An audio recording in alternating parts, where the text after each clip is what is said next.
सर्वांना सलाम. हे सेनाधीश परमेश्वरा, तुझी निवासस्थाने किती रम्य आहेत. प्रार्थना करूया. आमचे सेनाधीश परमेश्वरा, तुझी निवासस्थाने रम्य आहेत. प्रिय प्रभू, स्तोत्रकर्ता म्हणतो की चला आपण परमेश्वराच्या घराकडे जाऊ असे ते मला म्हणाले, तेव्हा मला आनंद झाला. आज या पवित्र वारी पवित्र मंदिरामध्ये बसून आमच्या सर्व प्रिय बंधू भगिनींच्या सोबत आज आम्ही उपासनेचा आनंद घेणार आहोत. प्रभू, तुला स्तवन करणार आहोत, तुला धन्यवाद देणार आहोत. आणि जे पवित्र वचन तू आम्हाशी बोलू इच्छितो त्याविषयी आम्ही मार्गदर्शन घेत असताना प्रभू, तुझ्या पवित्र आत्म्याची मोकळीकता आम्हा सगळ्यांना दे. क्वायरलाही तू सहाय्य कर व भक्तीमध्ये गीत गायनाच्या द्वारे चालकपण करीत असताना प्रभू, तू त्यांच्या द्वारे आम्हाला आशीर्वादित कर. सोबतच जे प्रियजन येत आहेत त्यांना सुखरूप मंदिरी आण. गीत गाण्यास व गीत वाजवण्यास क्वायरला तू सहाय्य करतास हो आणि आम्हा सगळ्यांना एक नवा आशीर्वाद दे. आजच्या भक्तीचा ताबा दयाळू परमेश्वरा तू घे. प्रार्थना प्रभू येशूच्या नावाने मागतो म्हणून तो ऐक. आमेन.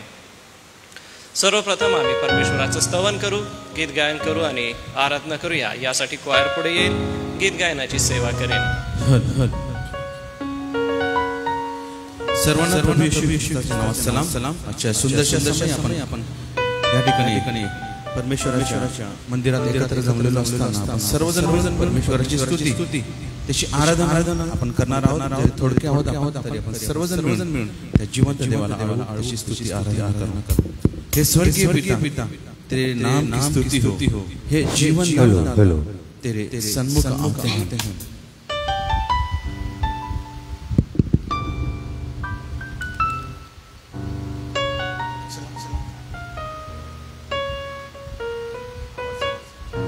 Hello hello hello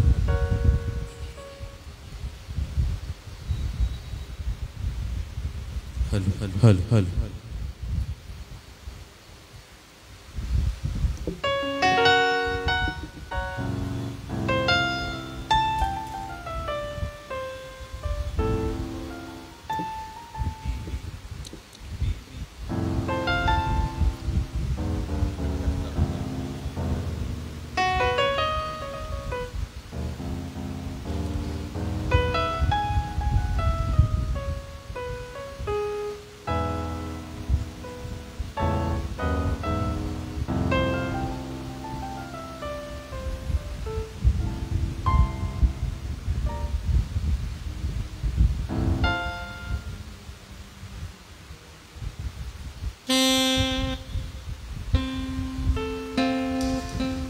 hello hello.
तेरे सिवा कोई नहीं आराधना की योग्य, तेरे समान कोई नहीं स्वर्ग में पृथ्वी में.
मिले आदर और महिमा तुझे, ज्ञान और धन्यवाद प्रभु, मिले स्तुति और शक्ति प्रशंसा सदा सर्वदा।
और महिमा तुझे, ज्ञान और धन्यवाद प्रभु, मिले स्तुति और शक्ति प्रशंसा सदा सर्वदा, मिले आदर और महिमा तुझे, ज्ञान और धन्यवाद प्रभु, मिले स्तुति और शक्ति प्रशंसा सदा सर्वदा। सर्वशक्तिमान प्रभु परमेश्वर, जो है और था और रहेगा, सर्वशक्तिमान प्रभु परमेश्वर, जो है और था और रहेगा। तेरी ही महिमा होवे सदा मेरे जीवन में, सर्वशक्तिमान प्रभु परमेश्वर, जो है और था और रहेगा।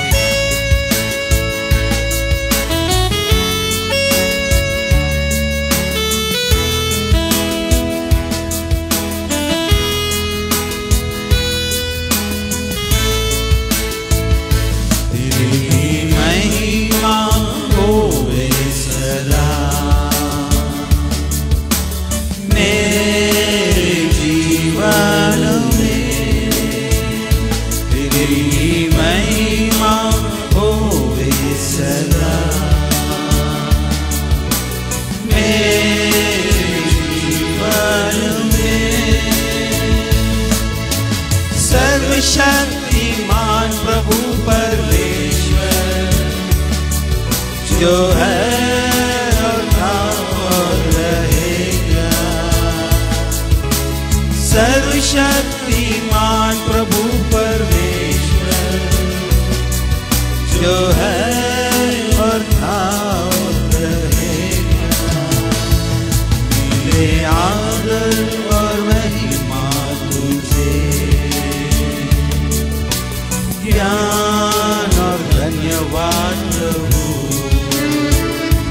मिले स्तुति और शक्ति प्रशंसा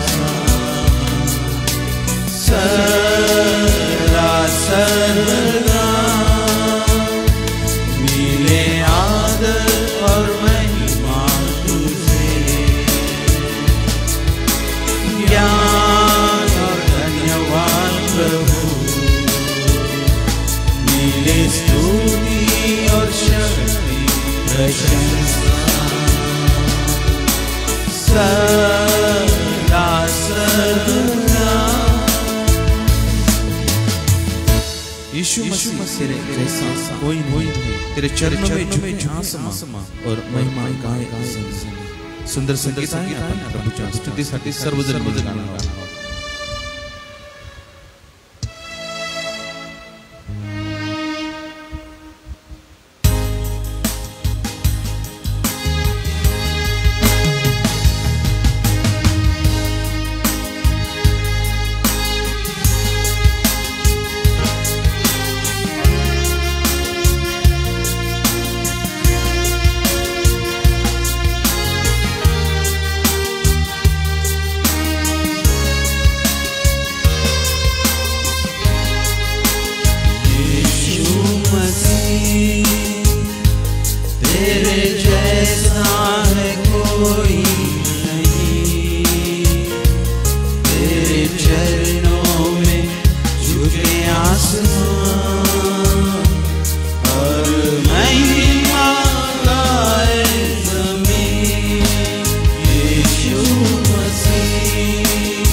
अपने बेटे को कुर्बान किया। प्यारे पिता, तूने हमसे कितना प्यार किया। हमें पापों से छुड़ाने को अपने बेटे को कुर्बान किया। हम गाए हो सना, तू राजाओं का है राजा। तेरी महिमा होवे सदा, तू है प्रभु हमारा खुदा। हम गाए हो सना, तू राजाओं का है राजा। तेरी महिमा होवे सदा, तू है प्रभु हमारा खुदा। तू है प्रभु हमारा खुदा। तू है प्रभु हमारा खुदा।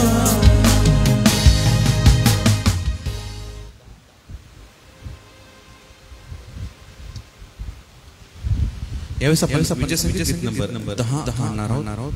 वंदा वंदा तारक प्रभू येशूला. विजय संगीत नंबर 10.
यावेळेस आपण आपल्या जागेवर उभं राहणार आहोत. प्रभूला मान सन्मान देत अजून एक गीत गाणार आहोत. ईश्वराची दया किती थांगतीचा लागेना.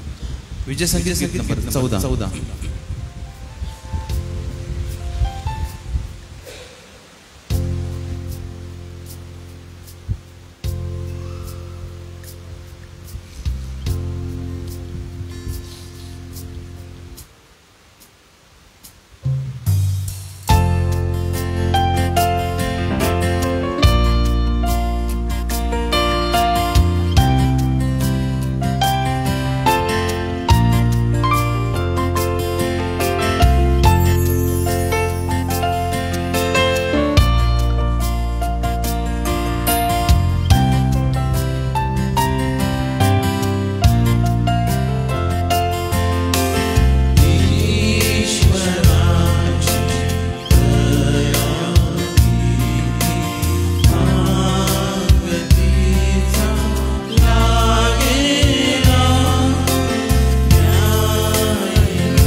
उपस्थित पाळक वर्गाला विनंती आहे, कृपया आपण पुढे येऊन बसावत.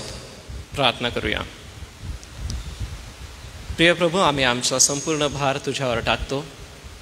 अरे, तुझ्याकडून मिळणारी जी शांती आहे तिचा नव्याने अनुभव घेतो.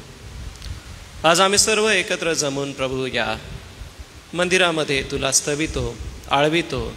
ही गीतं आम्ही गातो कारण की प्रभू ही गीतं तुझ्या पवित्र आत्म्याने प्रेरित होऊन ही सुमधुर गीतांची सेवा क्वायरद्वारे करीत असताना प्रभू भक्तीतील त्यांचं चालकपण आशीर्वादित कर. या गीतांच्याद्वारे जो आशीर्वाद तू आम्हाला दिला प्रभू, आम्ही विनंत्या तुझ्यासमोर सादर करू, आभार आणि उपकार स्तुती करू. सोबतच प्रभू जे पवित्र वचन आज आम्ही मननचिंतन करू ते आम्हा सगळ्यांच्या आध्यात्मिक जीवनाच्या वाढीसाठी उपयोगी असं होऊ दे. आणि तुझ्या पवित्र आत्म्याच्या मोकळीकतेने व तुझ्याकडून मिळणाऱ्या आनंदाने व शांतीने तो आम्हा प्रत्येकाला भरून टाक. जे प्रियजन येऊ इच्छितात त्यांचं येणं प्रभू तो आशीर्वादित कर.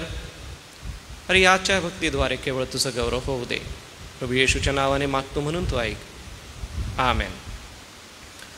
आजच्या उपासनेमध्ये ज्या स्तोत्रसंहितेचं आपण वाचन करणार आहोत ते असणार आहे स्तोत्रसंहिता 113. 113 113 स्तोत्र कृपा करून आपण आपल्या पवित्र शास्त्रात काढा.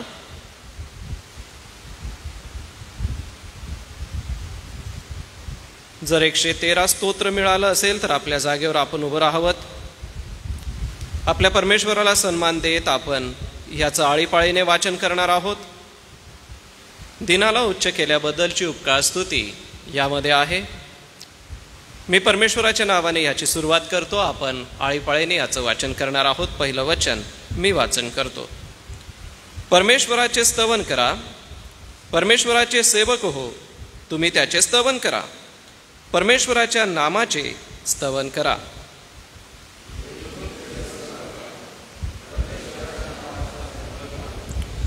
सूर्याच्या उगवतीपासून मावळतीपर्यंत परमेश्वराचे नाव स्तवनीय आहे.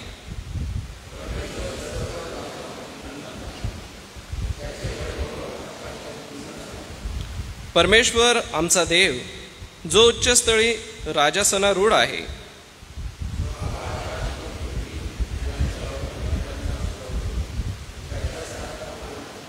तो कंगालास धुळीतून उठवितो, दारिद्र्यास उकिरड्यावरून उचलितो.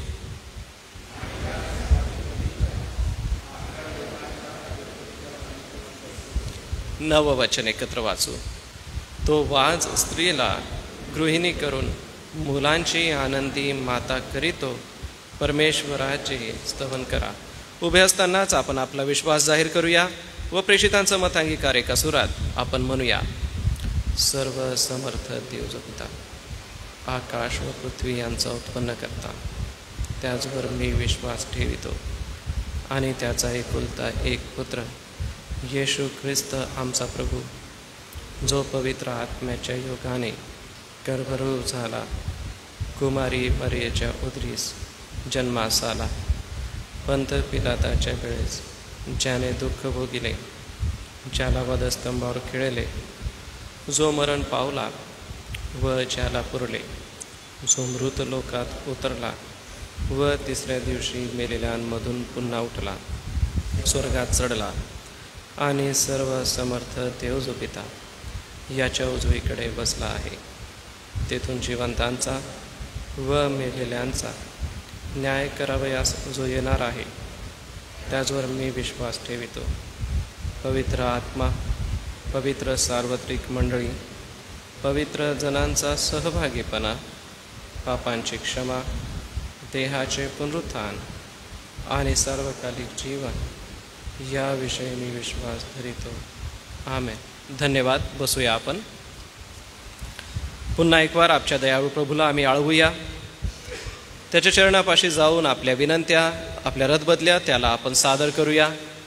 परमेश्वराचं स्तवन करूया, कारण की SIMच्या या संपूर्ण सेवा कार्यामध्ये परमेश्वर पित्याने आमचे अध्यक्ष महोदय, आमचे कार्यकारी संचालक, संस्थेचे विश्वस्त, सोबतच आपल्या सर्व प्रिय मंडळांचे पाळक वर्ग, मंडळांमध्ये सेवा करणारे खजिनदार, सचिव, यासोबतच पंचमंडळ, महिला मंडळ, तरुण संघ, संडे स्कूल, आपल्या शाळेचे सर्व प्राचार्य व शाळेची सर्व व्यवस्था. प्रियजन हो, हे संपूर्ण कार्य मोठं आहे. यासोबतच आमनातील अनेक प्रियजन वैद्यकीय क्षेत्रात आणि पोलीस विभागामध्ये सोबतच शासकीय दरबारी आपली सेवा करीत आहात. प्रति रविवारी आपल्यासाठी प्रभूकडे आपण विनंती करत आहोत, मागत आहोत. आपल्या शाळेच्या विद्यार्थ्यांबद्दल उपकार स्तुती करूया. मराठी माध्यमाच्या विद्यार्थ्यांना शिष्यवृत्ती परीक्षेमध्ये यश मिळालं, त्यांच्यासाठी देखील आपण प्रार्थनेत आठवण ठरूया. मान्य प्राचार्यासोबतच सर्व शिक्षक वर्ग आणि विद्यार्थ्यांचं हार्दिक अभिनंदन करीत प्रार्थनेमध्ये त्यांची आपण आठवण करूया. या सगळ्यांच्या वतीने मी प्रार्थना करतो. आमच्या दयाळू देव बापा, पुन्हा एक वार हे सुदिन सकाळ आम्हाला मिळाली. प्रिय प्रभू, तू आमच्या प्रार्थना ऐकतोस आणि आमच्या प्रार्थनेला उत्तर देतोस. खरोखर परमेश्वरा, ऐकू येत नाहीत का तुझा कान मंद नाही आणि उद्धार करवत नाहीत का तुझा हात तोकडा नाही आहे. परमेश्वरा, तू वृष्टी करतोस, तू कृपेची वृष्टी करतोस.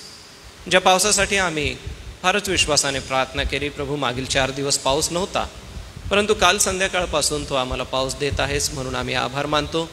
अजूनही आम्हाला गरज आहे आणि तो पुरवून देशील हा आमचा दृढ विश्वास आहे. परंतु या सर्व परिस्थितीकडे बघत असता महाराष्ट्र आणि अनेक राज्यांमध्ये अतिवृष्टीमुळे झालेल्या नुकसानाचीही आम्ही आठवण करतो आणि तुझ्या चरणी प्रार्थना करतो. कसल्याही प्रकारची जीवित आणि वित्तहानी परमेश्वरा तू होऊ देऊ नकोस. तर आम्हा मानवाला जे मुबलक हवं आहे ते तू दे व ऋतू कालचक्राप्रमाणे तुझे नेमून दिलेला आहेस त्यानुसार परमेश्वरा आम्हाला मानवांना पुरेल एवढं तू पुरवून दे. आम्ही तुझी उपकार स्तुती करतो कारण की परमेश्वरा, आमच्या दैनंदिन जीवनातल्या प्रत्येक गोष्टीची काळजी तू घेतोस. एवढंच नव्हे, तू आम्हाला जीवनाचा श्वास दिलास आणि त्याद्वारे तू आम्हाला जीवधारी प्राणी केलं. अरे दे बापा, तू आम्हाला तसंच सोडलं नाही, तर तू आपला एकुलता एक पुत्र देऊन ख्रिस्तावरील विश्वासाच्या द्वारे तू आम्हाला सार्वकालिक जीवनाची आशा आणि सार्वकालिक जीवन हे विदित केलं. प्रभू, आम्ही खरोखर तुला धन्यवाद देतो कारण की या सर्व भूतलावरती तू आजची ही सकाळ आम्हाला दिली की जी मंदिरामध्ये बसून आम्ही एकत्र इतकी सुमधुर गीतं प्रभू तुझ्या समोर गाऊन तुला आळवतो. जे स्तोत्र आम्ही वाचलं त्यामध्ये आम्ही तुझी स्तुती वाचलेली आहे. ही स्तुती तुला मान्य असो. सोबतच देवबापा, आमच्या नोकरी व्यवसायामध्ये आणि आमच्या वैयक्तिक जीवनामध्ये, आमच्या कौटुंबिक जीवनामध्ये तो आम्हाला सर्व प्रकारच्या आध्यात्मिक आशीर्वादाने आणि भौतिक आशीर्वादाने भरून टाकलेला आहे. देवबापा, तुझ्याकडून समृद्धी येते. तुझ्या अंगणामध्ये जे रोवलेले आहेत देवबापा, त्यांना तू आशीर्वादाने भरून टाकतोस. समृद्धी ही केवळ मनुष्याच्या बाह्यकारी गोष्टीवरून नव्हे तर आंतरिक गोष्टीवरून सुद्धा दिसून येते, जी आम्हाला अब्राहामाच्या जीवनात दिसते. प्रभू, तू त्याला सर्वतोपरी संपन्न असं केलं, गुरढोरांच्या बाबतीतही आणि आपल्या कौटुंबिक जीवनातही. प्रिय प्रभू, तो विश्वासणाऱ्यांचा पिता ठरला कारण की त्याने आपल्या जीवनातून ह्या गोष्टी आम्हाला विदित केल्या. प्रिय प्रभू, पवित्र शास्त्रातली ही चरित्र आम्हाला सांगतात की तू आमच्या सोबत आहेस कारण तू त्यांच्या सोबत होतास आणि तू कधीही न बदलणारा आमचा परमेश्वर पिता आहेस. ख्रिस्त येशूच्या द्वारे तू आम्हाला एका गोष्टीची नेहमी आठवण देतो की युगाच्या समाप्तीपर्यंत मी सदोदित तुम्हाबरोबर आहे. आणि म्हणूनच देवबापा, आज तू आम्हाबरोबर आहेस. जेथे 2 किंवा 3 एकत्र आहे त्यामध्ये मी उपस्थित आहे. या वचनाची आठवण करून तू आज आम्हास उपस्थित आहे असा आम्ही दृढ विश्वास बाळगतो. व स्तोत्र 1 मध्ये सांगितल्याप्रमाणे देवबापा, अहोरात्र तुझं वचनाचं मनन चिंतन करण्यासाठी देवबापा आम्ही आमचं लक्ष तुझ्याकडे लावतो कारण की धन्य पुरुषाला मिळणारे आशीर्वाद त्यातून तू आम्हाला देतोस. आजची ही सुदिन सकाळ प्रभू तुझ्या गौरवाची आहे. आजच्या सकाळी देवबापा आम्ही तुला धन्यवाद देतो. आमचे कार्यकारी संचालक, आमच्या संस्थेचे अध्यक्ष, यासोबतच संस्थेचे सर्व पदाधिकारी वर्ग, या सगळ्यांसाठी देवबापा आम्ही तुला धन्यवाद देऊन प्रार्थना करतो कारण की प्रभू मोठी जबाबदारी या प्रियजनांच्या खांद्यावरती तू ठेवलेली आहे. संस्थेच्या सर्व विश्वासांसाठी आम्ही आभार मानतो कारण की प्रभू एक जो उद्देश आणि एक जे विजन प्रभू तू आपल्या प्रिय मिशनऱ्यांना दिलंस, प्रिय प्रभू प्रत्येक पिढीमध्ये ते तू पुढे आणि पुढे नेत आहेस. जी प्रगतीची वाटचाल तू आम्हाला दिलेली आहे त्यावरती नियोजन आहे, कष्ट आहे, मेहनत आहे, मनुष्यबळाचा पुरवठा आहे, सोबतच आर्थिक पुरवठा देखील आहे. आणि प्रभू प्रार्थना योद्ध्यांची गरज आहे आणि म्हणूनच प्रति महिन्याच्या पहिल्या शुक्रवारी प्रार्थना योद्धे या ठिकाणी येऊन प्रभू तुझ्यासमोर आळवतात. एवढंच नव्हे तर मंडळीतला प्रत्येक सदस्य प्रभू प्रति दिवशी तुझ्या चरणापाशी येऊन संस्थेच्या कारभारासाठी आणि पदाधिकारी वर्गांसाठी तुझ्याकडे कृपा मागित आहे. आमच्या प्रार्थना ऐकून प्रभू तू आम्हाला आशीर्वादित करीत आहेस, त्यासाठी आम्ही आभार मानतो. प्रार्थना करतो दे बाप्पा, आमच्या सर्व पदाधिकारी वर्गांना चांगलं आरोग्य तू लाभू दे आणि त्यांच्याद्वारे होणारं सेवा कार्य हे अनेकांचं तारण करणारं, अनेकांच्या जीवनाला दिशा देणारं व अनेकांच्या कुटुंबांना स्थापित करणारं असं असू दे. सोबतच दे बाप्पा, प्रिय मंडळ्या आमच्या आहेत, काही ग्रामीण परिसरात, काही शहरी परिसरात आहे आणि आज प्रत्येक ठिकाणी तुझं पवित्र वचन गाजवलं जाणार आहे. प्रत्येक पाळक वर्गाला, सुवार्तिकांना, सोबतच मंडळीचे अध्यक्ष, खजिनदार आणि सचिव, पंचमंडळ या सगळ्यांना प्रभू आम्ही तुझ्या हाती ठेवतो व आजची होणारी उपासना प्रत्येक मंडळांमध्ये आशीर्वादाने भरलेली असावी आणि प्रभू तू काय बोलू इच्छितोस हे प्रत्येकाला वचनातून समजावं व दे बापा तुझ्या स्तवनासाठी गीत, आध्यात्मिक कवनं, यासोबतच विनंत्या, रदबदल्या आणि प्रार्थना, उपकार, स्तुती आणि आभाराच्या अनेक गोष्टी प्रभू तुझ्यासमोर सादर केल्या जातील, त्या तो आशीर्वादित कर. पाणी पावसाच्या या दिवसांमध्ये सभासदांना देखील मंदिरामध्ये येऊन तुझा आशीर्वाद घेण्याची शक्ती आणि बळ तू दे व दे बापा तुझ्या वचनाची घोषणा करणाऱ्या प्रत्येक पाळक वर्गाला आज तुझी नव्याने शक्ती तू दे, कारण की संदेश हा मनुष्याच्या इच्छेने आलेला नसतो, तर परमेश्वरा तुझ्या पवित्र आत्मेकडून तो प्रेरित होऊन आलेला असतो, असं पेत्र आम्हाला शिकवतो. आणि म्हणूनच आज प्रभू मंडळीसाठी त्यांनी जे तयार करून आणलेलं आहे ते वाढण्यासाठी प्रभू प्रत्येक पाळक वर्गाला तुझी शक्ती आणि तुझं बळ दे. सोबतच दे बापा आम्ही तुला धन्यवाद देतो महिला मंडळ, तरुण संघ, संडे स्कूल या गौरवी सेवा कार्यासाठी.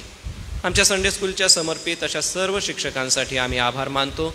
दुहेरी जबाबदाऱ्या आहेत, शाळा आहे, कौटुंबिक जबाबदाऱ्या आहे, यासोबत संडे स्कूलची मौल्यवान जबाबदारी या प्रियांनी स्वीकारलेली असताना प्रभू तू वेळोवेळी त्यांना सहाय्य करीत आहेस व विद्यार्थ्यांना इतके चांगले संस्कार ते घडवित आहे की प्रभू आमचा दृढ विश्वास आहे की देवबापा वृद्धपणी ही आमची प्रिय लेकरं या विश्वासापासून बहकणार नाही, तर ते खंबीर राहतील, कारण की आमचे संडे स्कूल शिक्षक त्यासाठी अहोरात्र मनन, चिंतन आणि अध्ययन करून लेकरांना धडे गिरवत आहेत आणि वचनांचं पाठांतर करून घेत आहे.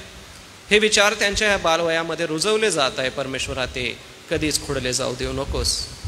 सोबतच प्रिय प्रभू आम्ही तुला धन्यवाद देतो शाळेंसाठी. आमचे सर्व प्राचार्य, आमचे सर्व पर्यवेक्षक, सर्व शिक्षक आणि शिक्षकेतर कर्मचारी या सगळ्या प्रियजनांसाठी आम्ही तुझ्याकडे कृपा मागतो, कारण की प्रभू शाळेच्या उन्नतीसाठी कष्ट आहेत, मेहनत आहे. अरे प्रभू आम्हाला ते दिसून येतं की हे अहोरात्र करणारे आमचे प्रियजन आहे. ज्या मराठी माध्यमाच्या विद्यार्थ्यांना प्रभू तू यश संपादन करण्यासाठी कृपा दिली त्यासाठी आम्ही आभार मानतो आणि आमच्या प्राचार्यांसाठी प्रार्थना करतो. नूतन वर्षावेळी मॅडम व त्यांच्यासोबत असलेल्या संपूर्ण स्टाफला तुझा अनुग्रह दे, तुझी कृपा दे व विद्यार्थी असं यश संपादन करतात त्यावेळेला दे बापा आम्हाला अतिशय आनंद होतो, कारण की शाळेचं नाव उंचवलं जातं व विद्यार्थ्यांना जे शिकवलं जात आहे, ज्ञानाचा जो मौल्यवान वाटा त्यांना दिला जात आहे, कारण ज्ञान हे मोत्यापेक्षा मौल्यवानच आहे आणि हे मौल्यवान ज्ञान घेऊन आमची लेकरं या जगामध्ये फार सुंदर दिसतात. त्यासाठी आम्ही तुला धन्यवाद देतो आणि पडद्यामागे कष्ट करणाऱ्या प्रत्येक शिक्षकासाठी आम्ही तुला धन्यवाद देतो. विद्यार्थ्यांना अधिक घडीव परमेश्वरा, त्यांचं उज्ज्वल भविष्य तू घडव, यासाठी की आमचं प्रिय महाराष्ट्र व आमचा प्रिय भारत देश हा आमच्या या विद्यार्थ्यांच्या द्वारे घडला जावा, कारण की आजही शाळेचे विद्यार्थी समाजाचं नेतृत्व करीत आहे. हा आशीर्वाद तुझ्याकडून आहे पित्या, त्यासाठी आम्ही तुझी स्तुती करतो. शाळेसाठी लागणाऱ्या सर्व संसाधनांसाठी, सर्व लागणाऱ्या वस्तूंसाठी प्रभू आम्ही तुला आळवतो. सोबतच चांगल्या इमारती तू आम्हाला दिलेल्या आहेस परमेश्वरा, त्याद्वारेही तुझं गौरव नेहमीच होत राहो. हॉस्टेलच्याही व्यवस्थेसाठी आम्ही प्रार्थना करतो परमेश्वरा, जे बांधकाम आरंभलेलं आहे ते तू आशीर्वादित कर. यासोबतच या सेवेमध्ये समर्पित असलेल्या सर्व प्रियजनांना तू सहाय्य कर. आमच्या हॉस्टेल वॉर्डन, हॉस्टेल सुप्रिटेंड आणि त्यांचे सर्व सहकारी या सगळ्यांसाठी देवबापा आम्ही तुझ्याकडे मागतो, कारण की या प्रियांची सेवा प्रभू त्यांनी स्वीकारलेली आहे. या सेवेच्याद्वारे विद्यार्थी घडवले जात आहे व या सेवेच्याद्वारे अनेकांना लाभ घडतोय. आणि म्हणून देवबापा जी प्रिय लेकरं आमच्याकडे आहेत, पाणी पावसाच्या दिवसात साथीच्या आजारांपासून लेकरांचं तू रक्षण कर आणि त्यांची काळजी घेत असताना आमचे सर्व हॉस्टेल वॉर्डन, हॉस्टेल सुप्रिटेंड आणि त्यांच्या सहकाऱ्यांचा प्रभू तू सहाय्य करता हो. सर्व बॉयज हॉस्टेल, सर्व गर्ल्स हॉस्टेल सगळ्यांना देवबापा तुझी कृपा, अनुग्रह तू दे व लेकरांचं शैक्षणिक जीवन आशीर्वादित असं तू कर. यासोबतच प्रिय प्रभू आम्ही तुला धन्यवाद देत प्रार्थना करतो आमच्या सेंट्रल ऑफिसच्या सेवा कार्यासाठी. हे सर्व सेवा कार्य प्रभू तू आशीर्वादित कर. सोबतच दे बापा बाहेरगावी जी आमची प्रिय लेकरं शिक्षणासाठी गेलेली आहेत त्यांची आम्ही आठवण करतो, कारण की प्रभू मंडळी प्रति रविवारी त्यांची आठवण एका समुदायाच्या द्वारे करत आहे. आणि ज्या वेळेला एवढा संपूर्ण समूह तुझ्यासमोर एका विनंतीसाठी प्रार्थना करतो, आमचा दृढ विश्वास आहे त्याचा आशीर्वाद तू आमच्या प्रिय लेकरांना देतोस. जरी ते आमच्यापासून अंतराने दूर आहेत तरी परमेश्वरा ते आपलं भविष्य घडवत आहे आणि समाजाला येत्या दिवसांमध्ये या प्रिय लेकरांच्या द्वारे चांगले डॉक्टर, चांगल्या नर्सेस आणि चांगले पदाधिकारी वर्ग तू देत आहेस. त्यासाठी आम्ही आभार मानतो. आमच्या या सर्व प्रिय लेकरांना देवबापा तुझी शक्ती दे, बळ दे. आणि मंडळी अहोरात्र त्यांच्यासाठी प्रार्थना करते याची आठवण सदैव तू त्यांच्यासोबत असू दे. सोबतच देवबापा आम्ही प्रार्थना करतो आजारी प्रियजनांसाठी. आम्ही प्रभू जुलियाना अक्का आहेत, रयता अक्का आहेत, श्री पिढी लवणे आहेत, अशोक शिंपी आहेत, त्यांची आठवण करतो. प्रिय परमेश्वरा तू त्यांना स्पर्श कर, त्यांचं अंथरूण तू बदल. जुलियाना अक्का जो उपचार घेत आहेत त्यावरती प्रभू तू त्यांना स्पर्श कर, त्यांचं आरोग्य तू आपल्या हातामध्ये घे व ह्या सर्व प्रक्रियेमधून जात असताना प्रभू तू त्यांचं सहाय्य करता असा हो. सोबतच देवबापा आम्ही गायकवाड दादांसाठी प्रार्थना करतो. या उभयतांना तू सांभाळ व त्यांचं जी काही ट्रीटमेंट चाललेली आहे प्रभू ती आशीर्वादित होऊ दे. रयता अक्कांनाही तू सांभाळ, आपली कृपा तू पुरीव. देवबापा या उभयतांना चांगलं आरोग्य तू दे व त्यांच्या बरं होण्याद्वारे, आरोग्यदायी सेवेद्वारे तुझं गौरव तू करून घे. सोबतच मंडळीतल्या सर्व वृद्ध माता पित्यांसाठी आमची प्रार्थना आहे, प्रत्येकाला तू स्पर्श कर. प्रिय प्रभू आम्ही आज प्रार्थना करतो जे कोणी आपल्या अंथरुणावर आहेत त्यांचं अंथरूण तू बदलून टाक. आम्ही श्री पिढी लवण्यांसाठी प्रार्थना करतो, त्यांना तू आरोग्य दे व लवकर त्यांना बरं वाटू दे.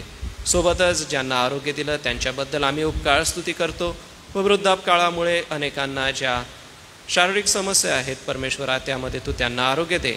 रेव्हरंड डी एम पाटील यांची आम्ही आठवण करतो. परमेश्वरा तुझ्या या प्रिय दासाला लागणारी शक्ती, लागणारं बळ आणि लागणारं आरोग्य वेळोवेळी आपल्या स्वर्गीय भांडारातून दयाळू परमेश्वरा तू पुरवून दे. सोबतच देवबापा आम्ही प्रार्थना करतो या दिवसात साथीचे आजार पसरण्याची शक्यता आहे, त्यामध्ये आमची सर्व लहान लेकरं व आमच्या घरातले सर्व वृद्ध लोक अशांचं तू सांभाळ कर, चांगलं आरोग्य तू त्यांना दे व त्यांच्या आरोग्यदायी जीवनाद्वारे परमेश्वरा तू गौरविला जा.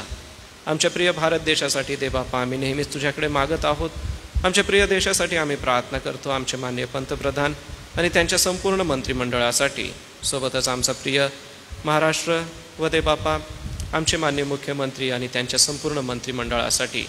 आमच्या जिल्हाधिकाऱ्यांना प्रभू जिल्ह्याची व्यवस्था सांभाळत असताना लागणारी कृपा तू पुरवित आहेस व आमच्या जिल्ह्यामध्ये शांती सुबत्ता नांदावी यासाठी आम्ही तुझ्या चरणी प्रार्थना करतो. आणि सर्व प्रकारच्या वाईट बेबनावांपासून आमच्या शहराचं रक्षण व्हावं, शांतता नांदावी अशी देवबापा आज विश्वासणारे म्हणून आम्ही प्रार्थना करतो.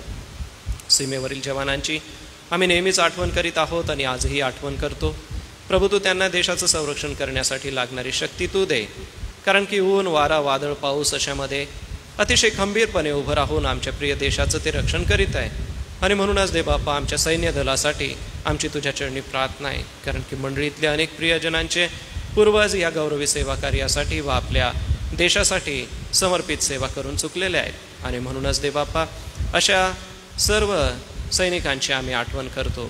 सोबतच देवबापा विविध ऑफिसेस आहेत त्यामध्ये सेवा करणारे मंडळीतले अनेक प्रियजन आहेत, त्यांचं सेवा कार्य परमेश्वरा तू आशीर्वादित कर.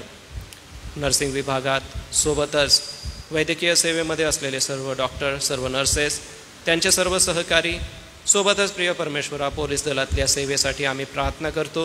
ह्या सर्व प्रियजनांची सेवा तू आशीर्वादित कर व त्याचा लाभ अनेकांना घडू दे, अनेकांच्या जीवनाला त्याद्वारे दिशा परमेश्वरा तू मिळू दे. आमची प्रार्थना आहे तू त्यांचं सहाय्य करता असा हो व ते सर्व कार्य आशीर्वादित कर. मंडळीच्या आध्यात्मिक वाढीसाठी प्रभू तुझ्याकडे आम्ही नेहमीच मागतो, आज देखील मागत आहोत. जे विविध अध्ययन महिला मंडळांमध्ये 2-7 मालिकेच्या द्वारे व मंडळीमध्ये बिल्ड अध्ययनाच्या द्वारे होत आहे, प्रभू ते तू आशीर्वादित कर आणि मंडळ्या त्यामध्ये दृढ होऊ दे, मुळावल्या जाऊ दे. आणि देवबापा त्यांना शिकवल्याप्रमाणे विश्वासाची रचना त्यांनी चांगल्या रीतीने करावी यासाठी मंडळीत चालू असलेले हे सर्व अध्ययन कार्य परमेश्वरा तू आशीर्वादित कर व त्याचा लाभ मंडळीतल्या प्रत्येक सदस्याला तू घडू दे. सोबतच जे कोणी आजारी आहेत प्रभू, जरी आम्हाला कोणाची नावं कळलेली नाहीत आणि कोणाच्या प्रार्थना विनंत्या आम्हास कळल्या नाही, देवबापा आम्ही आठवण करतो की तू त्यांना स्पर्श कर, आपला अनुग्रह दे, कारण की प्रभू तू आमचं मन जाणतो व आमच्या प्रार्थना तुझ्यासमोर सादर अशा आहेत. सोबतच सप्ताहभराच्या सर्व कार्यांना आम्ही तुझ्या हाती देतो, ते तू आशीर्वादित कर. सोबतच आज येणारं पवित्र वचन आम्हासाठी आशीर्वादाचं असं होऊ दे आणि या सर्वस्वाच्याद्वारे तुझं गौरव करून घे. हे दयाळू परमेश्वर पित्या, पुन्हा एक वार सारा आदर मान महिमा तुला देत विनंत्या, प्रार्थना, रदबदल्या आणि मध्यस्थी प्रभू आम्ही तुझ्या समोर सादर करतो. जे काही राहिलं असेल परमेश्वरा ते तू पुरवून देशील असा आमचा दृढ विश्वास आहे. ही प्रार्थना तारणाऱ्या प्रभू येशूच्या गोड आणि प्रिय नावाने केली म्हणून तू ऐक. आमेन. प्रियजन हो, आपण दानार्पण घेणार आहोत. दानार्पणासाठी क्वायर पुढे येईल व गीत गायनाची सेवा करेल. विजय संगीत नंबर 293 व्यवस्थापन करणार आहोत.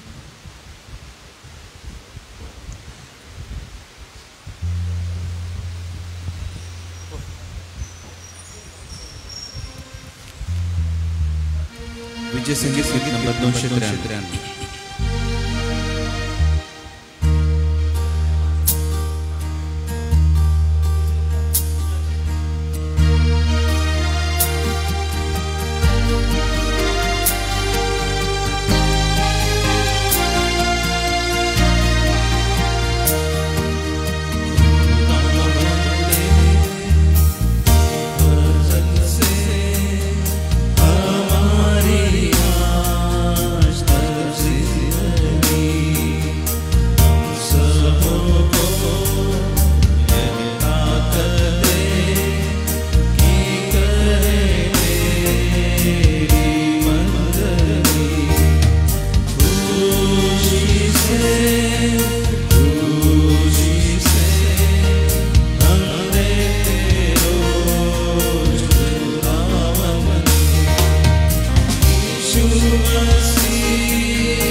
दानार्पणासोबतच ज्या प्रियांचे वाढदिवस आहे आपण सुचवू शकता किंवा पुढे येऊ शकता. आपणासाठी प्रार्थना करण्यात येईल. माझ्याकडे असलेल्या माहितीप्रमाणे आज अनया वळवी हिचा वाढदिवस आहे. सोबतच क्रिस्टिना मेकवान यांचा वाढदिवस आहे. मंडळीच्या वतीने आपणा शुभेच्छा.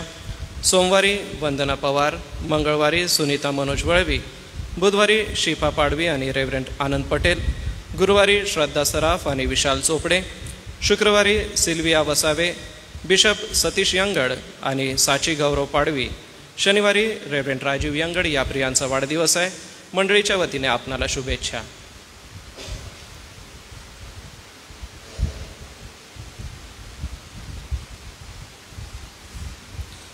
संदीप पाडवी आणि वसंत पाडवी यांच्याकडून दशमांश आहे. सोबतच राकेश सलमन पंजाबी यांच्याकडून दशमांश आहे. तो मी प्रभूच्या भांडारात अर्पण करतो. मी सन्मान्य रेव्हरंड जयेश पठारे पाळकसाहेब आपणाला विनंती करेन, दानार्पण व वाढदिवसाच्या प्रार्थनेसाठी आपण पुढे यावं.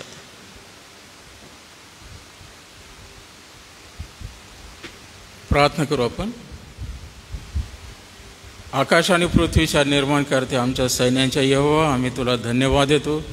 पुन्हा एक वार या प्रभुवारी तू आम्हाला पवित्र मंदिरामध्ये घेऊन आलास, तुझी भक्ती आराधना करण्याची संधी दिली. तुझ्या नावाला धन्यवाद देतो. हे प्रभू, आम्ही तुझे आभार मानतो, कारण तू चांगला आहेस आणि तुझी दया सनातन आहे. तुझ्या दयस्तव आम्ही तुला कोटी कोटी धन्यवाद देतो. प्रभू, आम्ही तुझी स्तुती करावी, तुझी आराधना करावी ही तुझी इच्छा आहे.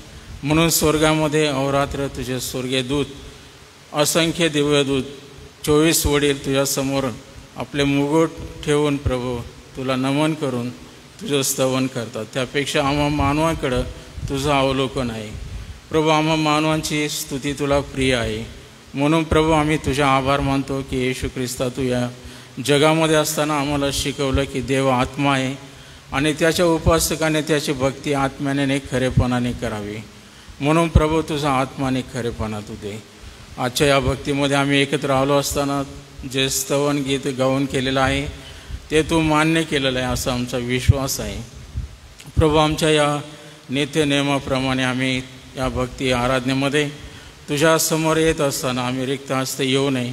म्हणून प्रभू, आमच्याकडं तू आज्ञा दिल्याप्रमाणे आमचा दशांश आम्ही उपकार स्तुती आणि वेगवेगळ्या प्रकारची अर्पणं यासाठी आणलेले आहेत की प्रभू, ही अर्पणं तू स्वीकारावी. या दानार्पणाचा उपयोग तुझ्या गौरवी राजाच्या वाढीसाठी व्हावा. आमच्या मंडळीचं भांडार समृद्ध व्हावं आणि यामधून अनेक पवित्र जनांच्या गरजा भागवल्या जाव्यात. म्हणून प्रभू, हे दानार्पण आम्ही तुझ्या चरणापाशी अर्पण करतो, त्याचा तू स्वीकार कर. आज आम्ही तुला धन्यवाद देतो प्रभू. ज्या प्रिय लेकरांचे वाढदिवस आहे, ज्या बंधू भगिनीचे जन्मदिवस आहे, त्या सर्वांबद्दल धन्यवाद देतो. अनया वळवी, ख्रिस्तीना मेकवान, वंदना पवार, सुनीता मनोज वळवी, शिफा पाडवी, रेव्हरंड आनंद पटेल, श्रद्धा सराफ, विशाल चोपडे, सिल्विया गोसावे, बिशप सतीश यंगड, साची गौरव पाडवी, रेव्हरंड राजीव यंगड, या सर्व प्रियदासांना, त्याचप्रमाणे या सर्व लेकरांना प्रभू आम्ही तुझ्या हातात ठेवतो. त्यांच्यावर जी कृपा मागील वर्षभर केली, आरोग्य दिलंस, आशीर्वाद दिला आणि हे नवीन वर्ष पाहण्याची संधी दिली, त्याबद्दल आम्ही तुझे आभार मानतो. म्हणून या सर्व प्रियजनांसाठी हे वर्ष आरोग्यदायी आशीर्वादित कर आणि वर्षभर तू त्यांचा हात धरून चालव. त्यांना सर्वांना दीर्घायू कर आणि या सर्वांच्या जीवनाकडून तुलाच गौरव आणि महिमा मिळू दे. आज जे वचन तुझ्या दासाकडून आमच्यासाठी येईल ते आमच्यासाठी आत्माने जीवन होऊ दे आणि या वचनाच्याद्वारे तू आज आम्हा सर्वांची भेट घे. तुझ्या आशीर्वादाने तू आम्हाला भर. ही भक्ती आराधना, हे दानार्पण आम्ही सर्वजण तुझ्या स्वाधीन होतो. तू आमचा स्वीकार कर. तारणाऱ्या प्रभू येशू ख्रिस्ताच्या नावाने मागतो म्हणून तो ऐक. आमेन.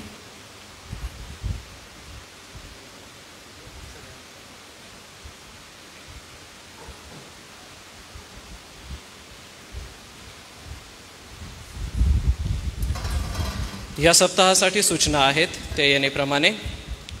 सोमवार ते शुक्रवार सायंकाळचं प्रार्थना मनन जे आहे ते सायंकाळी 6 ते 6:30 या वेळामध्ये चर्चमध्ये घेण्यात येईल. बुधवारी सकाळी 9 ते 10 या वेळामध्ये चर्चमध्ये बायबल स्टडी ही घेण्यात येईल आणि ही बायबल स्टडी डॉक्टर रेव्हरंड जी जयकर पाळकसाहेब हे अध्ययन घेतील. बुधवारी सायंकाळी 4 वाजता महिला मंडळाची सभा चर्चमध्ये भरवण्यात येईल. शनिवारी सायंकाळी 6:30 वाजता तरुण संघ चर्चमध्ये भरवण्यात येईल. प्रियजनो, सिगेड ओल्सन शिष्यवृत्तीच्या बाबत पत्रक आहे ते मी आपणा समोर वाचतो. प्रति मंडळी अध्यक्ष पाळक सुवार्तालय चर्च नंदुरबार. विषय आहे रेव्हरंड सिगेड ओल्सन शिष्यवृत्ती स्कॉलरशिप बाबत. संदर्भ आहे कार्यकारी समिती ठराव दिनांक 3/11/21. महोदय महोदया, ख्रिस्तात सलाम. उपरोक्त संदर्भीय विषयान्वये सुवार्तालय चर्च नंदुरबार यांच्यातर्फे रेव्हरंड सिग्योर्ड ओल्सन शिष्यवृत्ती स्कॉलरशिप दिनांक 1 नोव्हेंबर 2022 पासून सुरू करण्यात आली असून शैक्षणिक वर्ष 2024-25 करिता नंदुरबार चर्चमधील आर्थिकदृष्ट्या दुर्बळ असणाऱ्या सभासदांच्या पाल्यांकरिता खालील अटी शर्तींच्या आधी राहून व्यवसायाभिमुख अभ्यासक्रमाकरिता प्रोफेशनल कोर्सेस खालील अटी व शर्ती अधीन राहून अर्ज मागविण्यात येत आहे. अटी आणि शर्ती यानेप्रमाणे आहेत. पहिली अट आहे, विद्यार्थ्याचे पालक हे सुवार्थ अलायन्स चर्च नंदुरबारचे सक्रिय नियमित सभासद असणे आवश्यक आहे. दुसरी आहे, पालकांचे कुटुंबाचे कमाल उत्पन्न 75,000 पेक्षा कमी असावे. तिसरं आहे, विद्यार्थ्यांना 10वी-12वीला किमान 60% गुण असणे आवश्यक आहे. 4 आहे, विद्यार्थ्यांचा व्यवसायाभिमुख म्हणजेच प्रोफेशनल कोर्सेस अभ्यासक्रमाला प्रवेश निश्चित झाला असावा. 5 आहे, विद्यार्थ्याने पालकांच्या सहीनिशी आपला अर्ज पूर्ण दस्तऐवजांसह शनिवार दिनांक 20 जुलै 2024 पर्यंत संस्थेच्या मध्यवर्ती कार्यालयात जमा करावे. पात्र अर्जाचा सुवार्थ अलायन्स चर्च नंदुरबार कार्यकारिणीत विचार करून गुणवत्तेनुसार 2 ते 3 वर्ष विद्यार्थ्यांना शिष्यवृत्ती स्कॉलरशिप प्रदान करण्यात येईल. द्वितीय-तृतीय वर्ष उत्तीर्ण होऊन गुणपत्रक जमा केल्यानंतरच द्वितीय-तृतीय वर्षाच्या शिष्यवृत्तीला विद्यार्थी पात्र होईल याची कृपया नोंद घ्यावी. कळावे. ख्रिस्तात आपला अध्यक्ष सुवार्थ अलायन्स चर्च नंदुरबार. कृपया या सूचनेकडे आपण लक्ष द्यावं. सोबतच येत्या रविवारी 21 जुलै 2024 रोजी मान्य डॉक्टर रेव्हरंड जी जयकर पाळक साहेब हे वचनाची सेवा करतील. या महत्त्वपूर्ण सूचना आपल्यासाठी आहे. प्रियजन हो, आज आम्ही देवाच्या पवित्र वचनाकडे जाणार आहोत आणि देवाच्या पवित्र वचनाकडे वळत असताना काही गोष्टी आणि काही वचनं आपल्याला बघायची आहेत. काही मी आपणासमोर ठेवणार आहे. त्यामागे हेतू आणि उद्देश असा की आपल्याला पवित्र वचनातून या सर्व गोष्टी चांगल्या रीतीने समजून याव्या. ज्या पावसासाठी आम्ही प्रार्थना करत होतो, परमेश्वराने आमच्या प्रार्थना ऐकल्या आणि आम्हाला आमच्या प्रार्थनेची उत्तरं दिली आणि त्या उत्तराच्या द्वारेच आम्ही प्रभूची उपकार स्तुती करूया आणि त्याला धन्यवाद देत आज पुन्हा एक वार प्रभूचरणी आपण येऊया. आपल्याला काही गोष्टी मी या ठिकाणी दाखवतोय. कृपा करून आपण त्या पाहाव्यात. आपण आपल्या पवित्र शास्त्रामध्ये मत्तयाचं शुभवर्तमान अध्याय 24 हे काढून ठेवावं. आज एका विशिष्ट विषयाकडे आपण बघणार आहोत आणि आजचा आपला विषय आहे तो या वचनांमध्ये सांगितलेला आहे. तो आपल्याला बघितल्यावर किंवा तो वाचल्यावर आपल्या लगेच लक्षात येईल.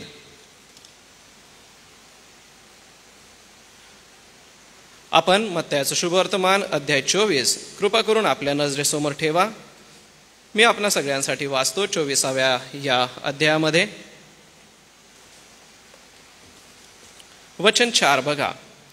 मत्तय 24 आणि वचन 4. त्यात असं म्हटलेलं आहे, येशूने त्यांना उत्तर दिले, तुम्हाला कोणी फसवू नये म्हणून सावध असा. बघा, वचन स्पष्टपणे म्हणतं की कोणी तुम्हाला फसवू नये म्हणून सावध असा. बरं, अजून एक वचन वाचतो. मार्काचं शुभवर्तमान अध्याय 13 आणि वचन 5. मार्ककृत शुभवर्तमान अध्याय 13 आणि वचन 5. येशू त्यांना म्हणू लागला, तुम्हाला कोणी फसवू नये म्हणून सावध राहा. बघा, आता ही जी दोनही वचनं आहेत त्याच्यामध्ये एक इशारा दिलेला आहे आणि इशारा काय आहे की कोणी तुम्हाला फसवू नये म्हणून सावध असा. प्रभू येशू ख्रिस्ताने या सगळ्या ज्या गोष्टी सांगितलेल्या आहेत त्याच्यामध्ये सावधगिरीचा इशारा फार अगोदरच त्याने आम्हाला दिलेला आहे. सावधगिरी कोणत्या बाबतीत बाळगावी तेही ख्रिस्ताने आम्हाला स्पष्टपणे सांगितलेलं आहे आणि आज विश्वासणारे म्हणून आम्हाला त्याच गोष्टीकडे बघायचं आहे. वास्तविक हे जे 2 शास्त्रभाग आहे, मत्तय 24:4 आणि मार्क 13:5, या शास्त्रभागांकडे बघितलं असता मत्तयाचा जो 24वा अध्याय आहे त्याच्या 4थ्या अध्यायाच्या अगोदर पण तुम्ही बघा, वरची वचनं बघा. प्रभू येशू ख्रिस्त मंदिराच्या बाबतीत बोलत आहे की मंदिराची धूळदान होणार आहे आणि मंदिराची ही धूळदान होण्याच्या अगोदर काय चिन्ह घडतील हे वचन 3 मध्ये तो सांगत आहे. ह्या गोष्टी केव्हा होतील आणि आपल्या येण्याचे व या युगाच्या समाप्तीचे चिन्ह काय हे आम्हाला सांगा. येशू ख्रिस्त मंदिराबद्दल सांगत आहे की या मंदिरावर चिऱ्यावर चिरा राहणार नाही, ते पाडलं जाणार आहे. आणि शिष्य म्हणतात की हे केव्हा घडेल, हे केव्हा घडेल? याची 2 उत्तरं प्रभू येशू ख्रिस्ताने 3ऱ्या वचनात दिलेली आहे. मत्तयाच्या 24व्या अध्यायात बघा. तो म्हणतो की या युगाच्या समाप्तीचं चिन्ह काय हे आम्हाला सांगा. येशूचं येणं आणि या युगाची समाप्ती, या 2 गोष्टी याबद्दल आम्हाला सावधगिरी बाळगायची आहे. प्रभू येशू ख्रिस्त पुन्हा येणार आहे, हा तुमचा आणि माझा, आपल्या सगळ्यांचा विश्वास आहे. आणि या युगाचा अंत होणार आहे किंवा हे युग संपेल याबद्दलही पवित्र शास्त्र आम्हाला स्पष्टपणे सांगतं. शिष्यांना दिलेल्या उत्तरामध्ये येशू ख्रिस्ताने त्यांना सावधगिरी बाळगायला लावलेली आहे. आज अनेक ख्रिस्ती विश्वासणारे वेगवेगळ्या बाबतीमध्ये फसवले जातात. आणि फसवले जातात याचा अर्थ असा की सत्य आणि असत्य हे त्यांच्यासमोर येतं, सत्य असत्याची भेसळ त्यांच्यासमोर येते आणि त्यांना समजतच नाही की पवित्र शास्त्रानुसार कोणत्या गोष्टी योग्य आहे आणि पवित्र शास्त्रानुसार कोणत्या गोष्टी अयोग्य आहे. आम्ही बालपणापासून ख्रिस्ती घरामध्ये जरी वाढलो तरी अनेक वेळेला पवित्र शास्त्रातले संदर्भ समजून घेण्यास किंवा त्याचं स्पष्टीकरण समजून घेण्यास आमच्याकडून चूक होते आणि नको त्या गोष्टी आमच्या जीवनाला आपण लागूकरण करून जगत असतो. आज आपल्या सगळ्यांना मी प्रोत्साहन देऊ इच्छितो की खऱ्या रीतीने आपल्याला आज सावध व्हायचं आहे.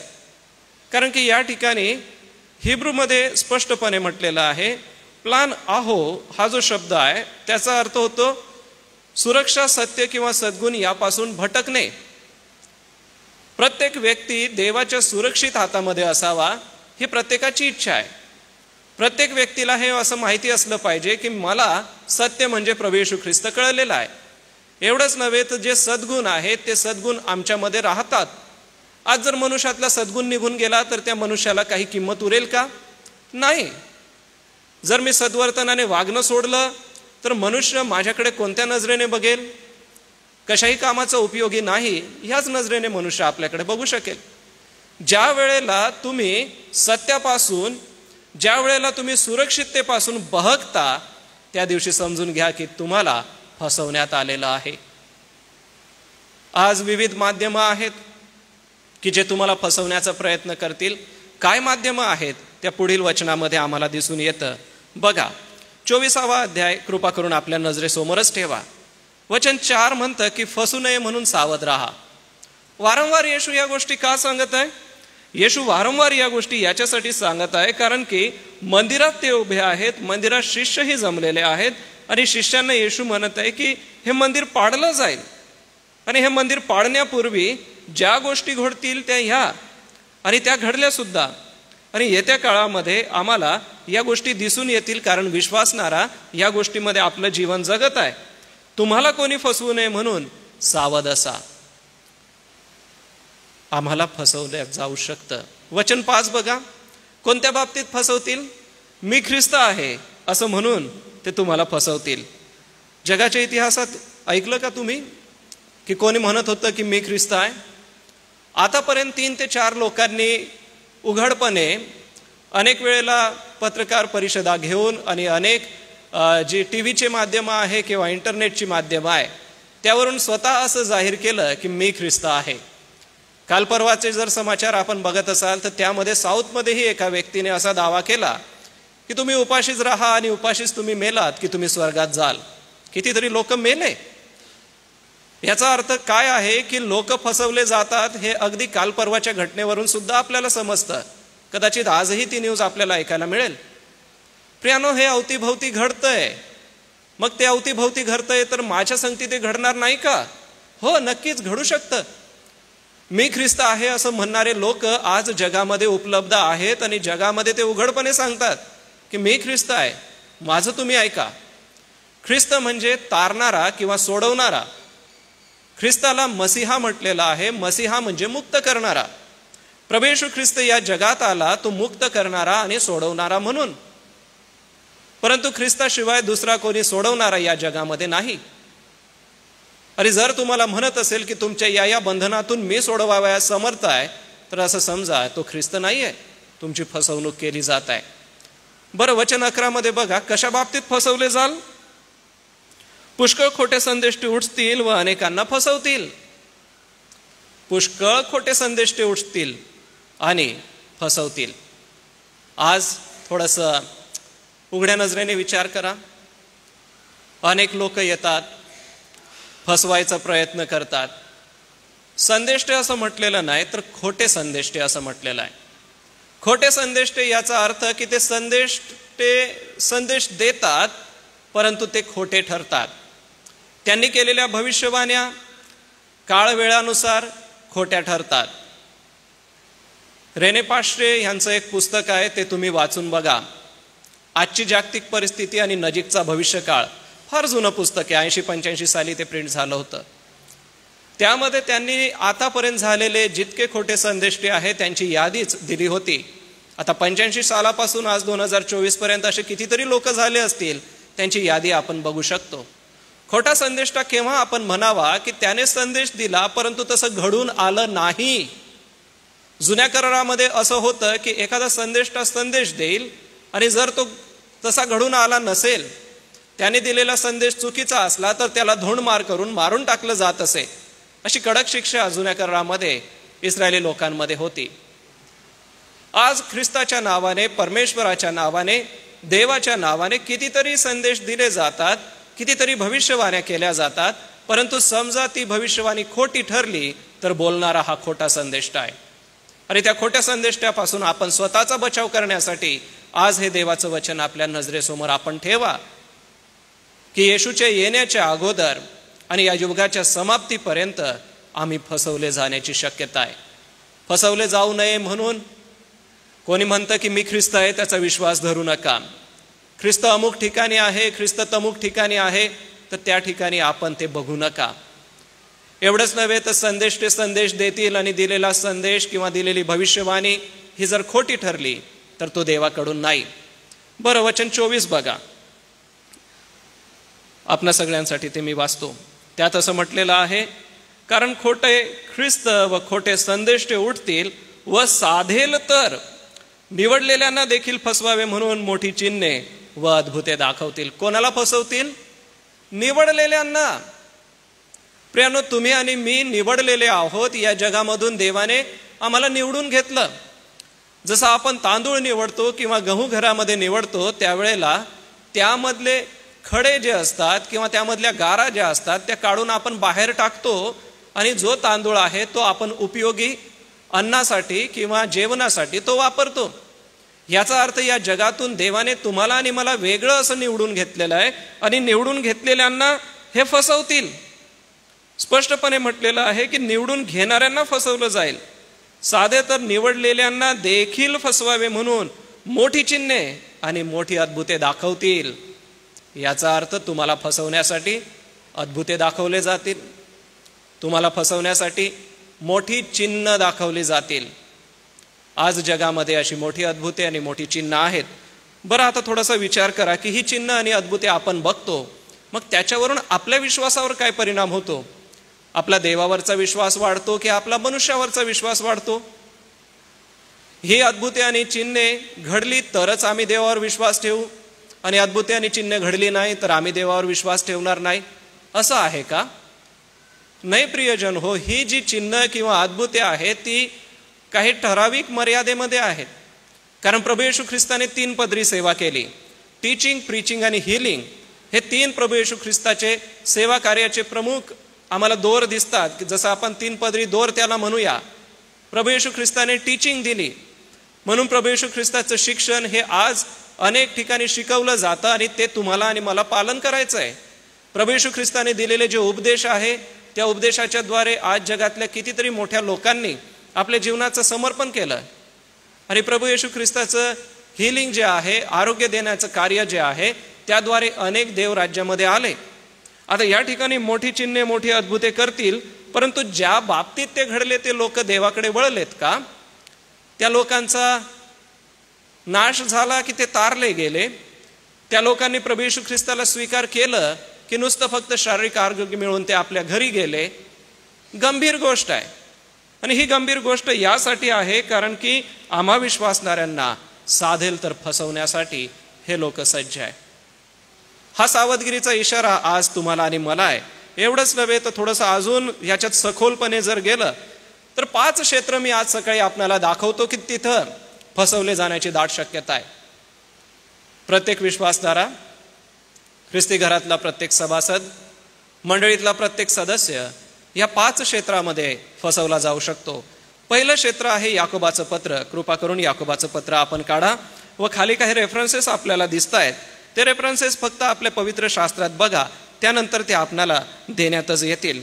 याकोबाच्या पत्राचा 1 अध्याय आणि वचन 22, त्यात असं म्हटलंय, वचनाप्रमाणे आचरण करणारे असा, केवळ ऐकणारे असू नका, अशाने तुम्ही स्वतःची फसवणूक करता. फसवणूक केव्हा होते? की वचनाप्रमाणे आचरणच्या वेळेला आपण करत नाही तर आपली फसवणूक होण्याची शक्यता स्पष्टपणे आहे. हे क्षेत्र फार लक्ष देऊन काळजीपूर्वक वाचा. पवित्र शास्त्र आपल्या घरामध्ये उपलब्ध आहे. दिवसाला आपण ते किती वेळा वाचतो? किती वेळा आपण त्याचं मनन चिंतन करतो? वैयक्तिक प्रश्न आहे की मी पवित्र शास्त्र किती वेळा वाचतो? आणि जर मी पवित्र वचन वाचत नाही तर मी गंभीरपणे सावध होणं गरजेचं आहे, कारण की वचन हे मला मार्गदर्शन करतं आणि वचन आम्हाला जबाबदारी देतं, खबरदार करतं. 22वं वचन आम्हाला स्पष्टपणे म्हणतं की वचनाप्रमाणे आचरण करणारे असा. प्रति रविवारी आम्ही देवाचं वचन ऐकतो आणि निघून जातो आणि परत जर सांसारिक गोष्टीमध्ये गुरफटून जातो आणि परत जर सांसारिक गोष्टी करत राहतो तर देवाच्या दृष्टीने ते योग्य नाही आहे. म्हणून पेरणाऱ्याचा दाखला प्रभू येशू ख्रिस्ताने सांगितला की काही बी खडकाळीवर पडले, काही वाटेवर पडले, काही काटेरी झाडांमध्ये पडले आणि पाखरांनी येऊन खाऊन घेतले आणि काही सुपीक जमीत पडले. याचा अर्थ दररोज रविवारी पवित्र वचन आपल्या मनाच्या अंतःकरणाच्या जमिनीवर पडतं, पण संसाराची चिंता येते म्हणजे संसारातले हे पाखरं येतात आणि आमच्या मनावर पडलेलं बीज घेऊन जातात. प्रियजन हो, तुमची फसगत तेथे होऊ शकते जेथे तुम्ही देवाचं वचन ऐकता परंतु त्यानुसार वागत नाही. आज सावधगिरीचा इशारा कितीतरी बाबतीत आम्हाला देवाच्या पवित्र वचनातून दररोज मिळतो. प्रति सायंकाळी आम्ही या ठिकाणी देवाचं पवित्र वचन ऑनलाईन करीत आहोत. प्रति सकाळी आपल्याला देवाचं वचन व्हॉट्सअपच्या माध्यमाने मिळत आहे. प्रति रविवारी देवाचं वचन, सोबतच विविध बायबल स्टडीज. प्रियानो, आमचा हा प्रघात आपल्या सगळ्यांसाठी याच्यासाठी आहे की भविष्यामध्ये ख्रिस्त येईल त्या दिवसापर्यंत आम्हाला फसवण्यापासून सावध राहायचं आहे. आमची फसगत तेथे होते जेथे आम्ही वचनाप्रमाणे आचरण करत नाही. पुढचं वचन त्याच्यातच असं म्हटलेलं आहे की केवळ ऐकणारे असू नका. आम्हाला वचन ऐकायला खूप आवडतं आणि आजकाल इतकी सुंदर माध्यमं आहेत की आम्ही आमचा मोबाईल वचन लावून आपली कामं करू शकतो. अनेक आमच्या माता भगिनी किचनमध्ये ते लावून स्वयंपाकाचं कार्य करतात किंवा घर आवरण्याचं कार्य करतात. ऐकता ऐकता आम्हाला ते करता येतं. अनेक वेळेला आमचे प्रिय बंधू प्रवास करत असताना ते वचन आपल्या गाडीत लावून ते ऐकत असतात आणि त्याचा आशीर्वाद त्यांना मिळतो. प्रियजन हो, देवाचं वचन आज किती मुबलक आहे, किती मोठ्या प्रमाणात तुमच्याकडे आलेलं आहे. मग त्याच्यानुसार आचरण सुद्धा आपल्याला करायचं आहे. फक्त ऐकून चालणार नाही. स्वतःची फसवणूक केव्हा होते? ज्या वेळेला फक्त आपण ऐकून घेतो. मग वचनानुसार मार्गदर्शन बघा. योहान 15:12 हे फार गरजेचं आहे, कारण की आम्हाला वचनानुसार आपलं जीवन जगायचं आहे. 15व्या अध्यायाचं 12वं वचन ते असं म्हणतं, जशी मी तुमच्यावर प्रीती केली तशी तुम्ही एकमेकांवर प्रीती करावी अशी माझी आज्ञा आहे. वचनाप्रमाणे आचरण करा. जर वचनाप्रमाणे आचरण करणार नाही तर फसवले जाल. मग वचनाप्रमाणे काय आचरण करा? वचन म्हणतं प्रीती करा. आणि ज्या दिवशी वचन म्हणतं मी प्रीती करायला पाहिजे आणि ज्या दिवशी मी प्रीती करत नाही त्या दिवशी मी वचनाप्रमाणे आचरण करत नाही आणि मी वचनाप्रमाणे आचरण करत नाही म्हणून मी फसवला जातो. प्रियजन, हे साध्या गोष्टी आहेत, परंतु या साध्या गोष्टी आज आम्हाला या वयापर्यंत जर लक्षात आल्या नाही तर आज लक्षात आल्या तर देवाचा आभार मानित आपण हे स्वीकारलं पाहिजे. सोबतच योहानाच्या 8व्या अध्यायामध्ये जा, वचन 32 बघा. 8व्या अध्यायाचं वचन 32 आपणासमोर. तुम्हाला सत्य समजेल व सत्य तुम्हाला बंधमुक्त करील. देवाचं वचन काय म्हणतं की तुम्हाला सत्य समजेल आणि हे सत्य देवाच्या पवित्र वचनातून समजेल. जितकं तुम्ही वचन वाचाल तितकं तुम्ही सत्य समजून घ्याल. सोबतच मत्ती 5:7 मध्ये आम्हाला दया करण्याबद्दल सांगितलेलं आहे की आम्ही अगोदर काय करावं, तर आम्ही अगोदर जाऊन आमचं जे दयाळू ते धन्य, कारण त्यांच्यावर दया होईल. देवाच्या वचनानुसार आपल्याला जगायचं आहे. ज्या वेळेला आम्ही देवाच्या वचनानुसार जगतो त्यावेळेला आम्ही आमच्या फसवणुकीपासून सावध होत असतो. देवाचं वचन म्हणतं प्रीती करा. जर प्रीती करत नाही तर सावधगिरी आहे. देवाचं वचन म्हणतं दया करा, कारण जे दयाळू ते धन्य, कारण त्यांच्यावर दया होईल. ज्या दिवशी आम्ही कोणावर दया करत नाही तर समजा वचनानुसार मी वागत नाही. जर आम्ही आज्ञा पालन करत नाही तर समजा मी वचनानुसार वागत नाही. आणि ज्या दिवशी मी प्रीती करत नाही, दया करत नाही, वचनानुसार वागत नाही, आपोआप माझ्यातला जो मीपणा आहे तो मला देवाच्या वचनाचं आचरण करण्यापासून थांबवतो. आणि ज्या दिवशी मी देवाच्या वचनाचं आचरण करायला थांबवतो त्या दिवशी मी माझ्या मनाची स्वतःहून फसगत करून घेत असतो. आता आचरणे म्हणजे आपल्या स्वभावात आणणे. मग आपल्या स्वभावात या गोष्टी आल्याच पाहिजे जे आपल्याला समोर दिसत आहेत. प्रीती ही गोष्ट आपल्या स्वभावात आलीच पाहिजे. कसल्याही प्रकारचा रागिष्टपणा किंवा कसल्याही प्रकारचा बेबनाव आमच्यामध्ये नसावा. प्रीतीच्या बंधनाने तुम्ही एकमेकांचे दास व्हा असं म्हटलेलं आहे. प्रीती आम्हाला करायची आहे आणि जितकं आम्ही प्रीती करू, जितकं प्रेमाने दयेने वागू, तितका आम्हाला परमेश्वराचा स्वभाव अधिक रीतीने समजून येईल. कारण प्रीती हा देवाचा स्वभाव आहे आणि याच प्रीतीमुळे देवाने आपला एकुलता एक पुत्र येशू ख्रिस्त या जगात पाठवला. जर देवाची प्रीती नसती तर देवाने आपला पुत्र पाठवला नसता. मग जर हे देवाचे गुण आहे तर ते माझ्यामध्ये आणि प्रत्येक विश्वासणाऱ्यामध्ये आलेच पाहिजे. कारण ज्या दिवशी आम्ही आमच्यामध्ये प्रीतीचं आचरण करत नाही त्या दिवशी आम्ही स्वतःला फसवून घेत असतो. सोबतच आम्ही क्षमा करत नाही. मार्क 11:25 मध्ये असं म्हटलंय की यास्तो तू आपल्या बंधूचा अगोदर जाऊन क्षमा माग व येऊन मग अर्पण कर. आपल्या भावाबद्दल आपल्या मनामध्ये जर एड आहे आणि जर आपण ते अर्पण प्रभूसमोर घेऊन जातो, देवाला ते मान्य नाही. देव आमचं मन बघतो. देवाने आम्हाला क्षमेचं आचरण करायला लावलंय. जर आमच्या क्षमेचं आचरण नाही तर ते योग्य नाही. आमच्यामध्ये सत्यता असली पाहिजे. सत्याचं आचरण आम्ही केलं पाहिजे. योहान 14:6 मार्ग सत्य व जीवन मीच आहे, ख्रिस्ताचं हे वाक्य आहे. ज्या वेळेला आपण सत्यता डोळ्यासमोर दिसते आणि त्या सत्यतेने जर आम्ही वागत नाही तर समजा स्वतःची फसवणूक करून घेत आहात. जीवनामध्ये असे प्रसंग येतात. वेगवेगळ्या माध्यमांमध्ये आम्हाला तडजोड करायला लावतात. एक बाजू सत्याची आहे, एक बाजू असत्याची आहे. आम्हाला काहीतरी दबाव येण्याची शक्यता असते आणि आम्ही सत्याची बाजू सोडून असत्याला दुजोरा देण्याचाही संभव या जगामध्ये घडतो. आणि या बाबतीत देव आम्हाला पारखून बघत असतो. म्हणून सत्यतेची बाजू कधीच सोडू नका. ज्या दिवशी तुम्ही सत्य सोडता त्या दिवशी समजा तुम्ही फसवले जात आहात. पुढे नम्रता. आमच्या आचरणामध्ये नम्रता असली पाहिजे. मत्तई 20:26 म्हणतं, श्रेष्ठाने सेवक व्हावे. आपण सगळ्यांसाठी वाचतो मत्तयाचं शुभवर्तमान अध्याय 20 आणि वचन 26. तसेच तुमच्यामध्ये नसावे, तर जो कोणी तुमच्यामध्ये श्रेष्ठ होऊ पाहतो तो तुमचा सेवक होईल. आपल्यामध्ये मोठा कोण, आपल्यामध्ये मोठा कोण, असा शिष्यांचा वाद चाललेला होता. आणि तो वाद चाललेला असताना येशूने एका लहान मुलाला आपल्या जवळ घेतलं आणि शिष्यांना सांगितलं की तुमच्यामध्ये जो मोठा होऊ पाहतो, ते श्रेष्ठ होऊ पाहतो, त्याने सेवक झालं पाहिजे. आपल्या स्वभावामध्ये ती सेवकाची किंवा मी लहान असल्याची भूमिका आपण घेतली पाहिजे. जर आपण ही भूमिका घेत नाही तर आपल्याला त्या जीवनातून किंवा त्या गोष्टीतून काहीही लाभ होणं फार घातक असं आहे.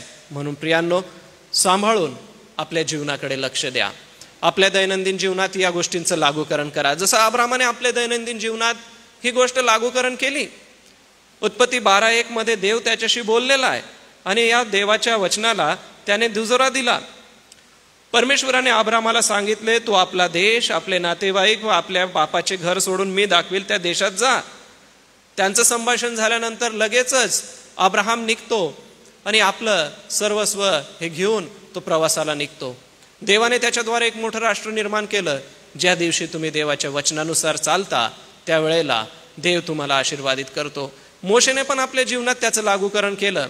निर्गम 3:7 आणि 8 नुसार मिस्रामध्ये त्याला जायला लावलं. आपल्या लोकांना देवाने त्याला सोडवायला लावलं. मोशे गेला आणि लोकांना त्याने सोडवलं. पुढे दानिएलाने तेच केलं. 1:8 मध्ये त्यांच्यासमोर द्राक्षारस आणण्यात आला आणि ते लोक खात असे ते मिष्टान्न आणण्यात आले, परंतु त्याने नाकारले, कारण तो म्हणतो की याचा विटाळ मला नसावा. याचा अर्थ काय की या गोष्टी माझ्या शरीराला लागता कामा नये. तो आणि त्याचे जे मित्र होते त्या मित्रांनी स्पष्टपणे त्या गोष्टी नाकारल्या आणि त्याने देवाचं गौरव आपल्या जीवनातून करून देत.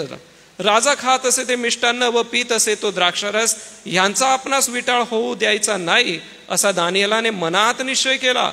म्हणून त्याने खोजांच्या सरदाराला विनंती केली की मला यांचा विटाळ नसावा. उघडपणे दुसऱ्या राज्यात दुसऱ्या राष्ट्रामध्ये त्याने आपलं जीवन देवाच्या वचनानुसार जगला. कारण यहुदी लोकांना मद्य पिणं ही गोष्ट अयोग्य होती. सोबतच त्या ठिकाणाचे जे राजाचे मिष्टान्न होते त्यामध्ये त्यांना जे प्राणी निषिद्ध असे गणले जात होते ते देखील ते खात असत. म्हणून त्यांचा विटाळ मला नसावा असं तो स्पष्टपणे म्हणतो. प्रियांनो, स्वतःची फसवणूक त्याने होऊ दिली नाही. पहिली गोष्ट आहे वचनानुसार वागा. वचन नुसतं ऐकून निघून जाण्यात काही अर्थ नाही.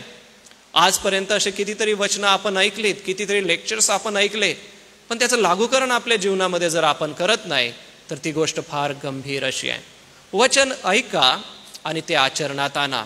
मग आज वचन आम्हाला असं म्हणतंय की आम्ही प्रीती करणारे, दया करणारे, सत्य दाखवणारे, अब्राहमासारखे वचनानुसार देवावर विश्वास ठेवणारे, मोशेनुसार आम्ही देवावर वचनाच्या वर्षी विश्वास ठेवून आपलं जीवन जगणारे आणि दानिएलानुसार शुद्ध जीवन जगणारे असावे. दुसरं क्षेत्र आहे आपल्या जीवनातलं जिथे आम्हाला काळजी घ्यायला पाहिजे. पुन्हा याकोबाच्या पत्रामध्ये जाऊ. पहिल्या अध्यायाचं 26 वचन बघा. त्या ठिकाणी दुसरं क्षेत्र आमच्यासाठी उघडं करण्यात आलेलं आहे. पहिल्या अध्यायाचं 26 वचन.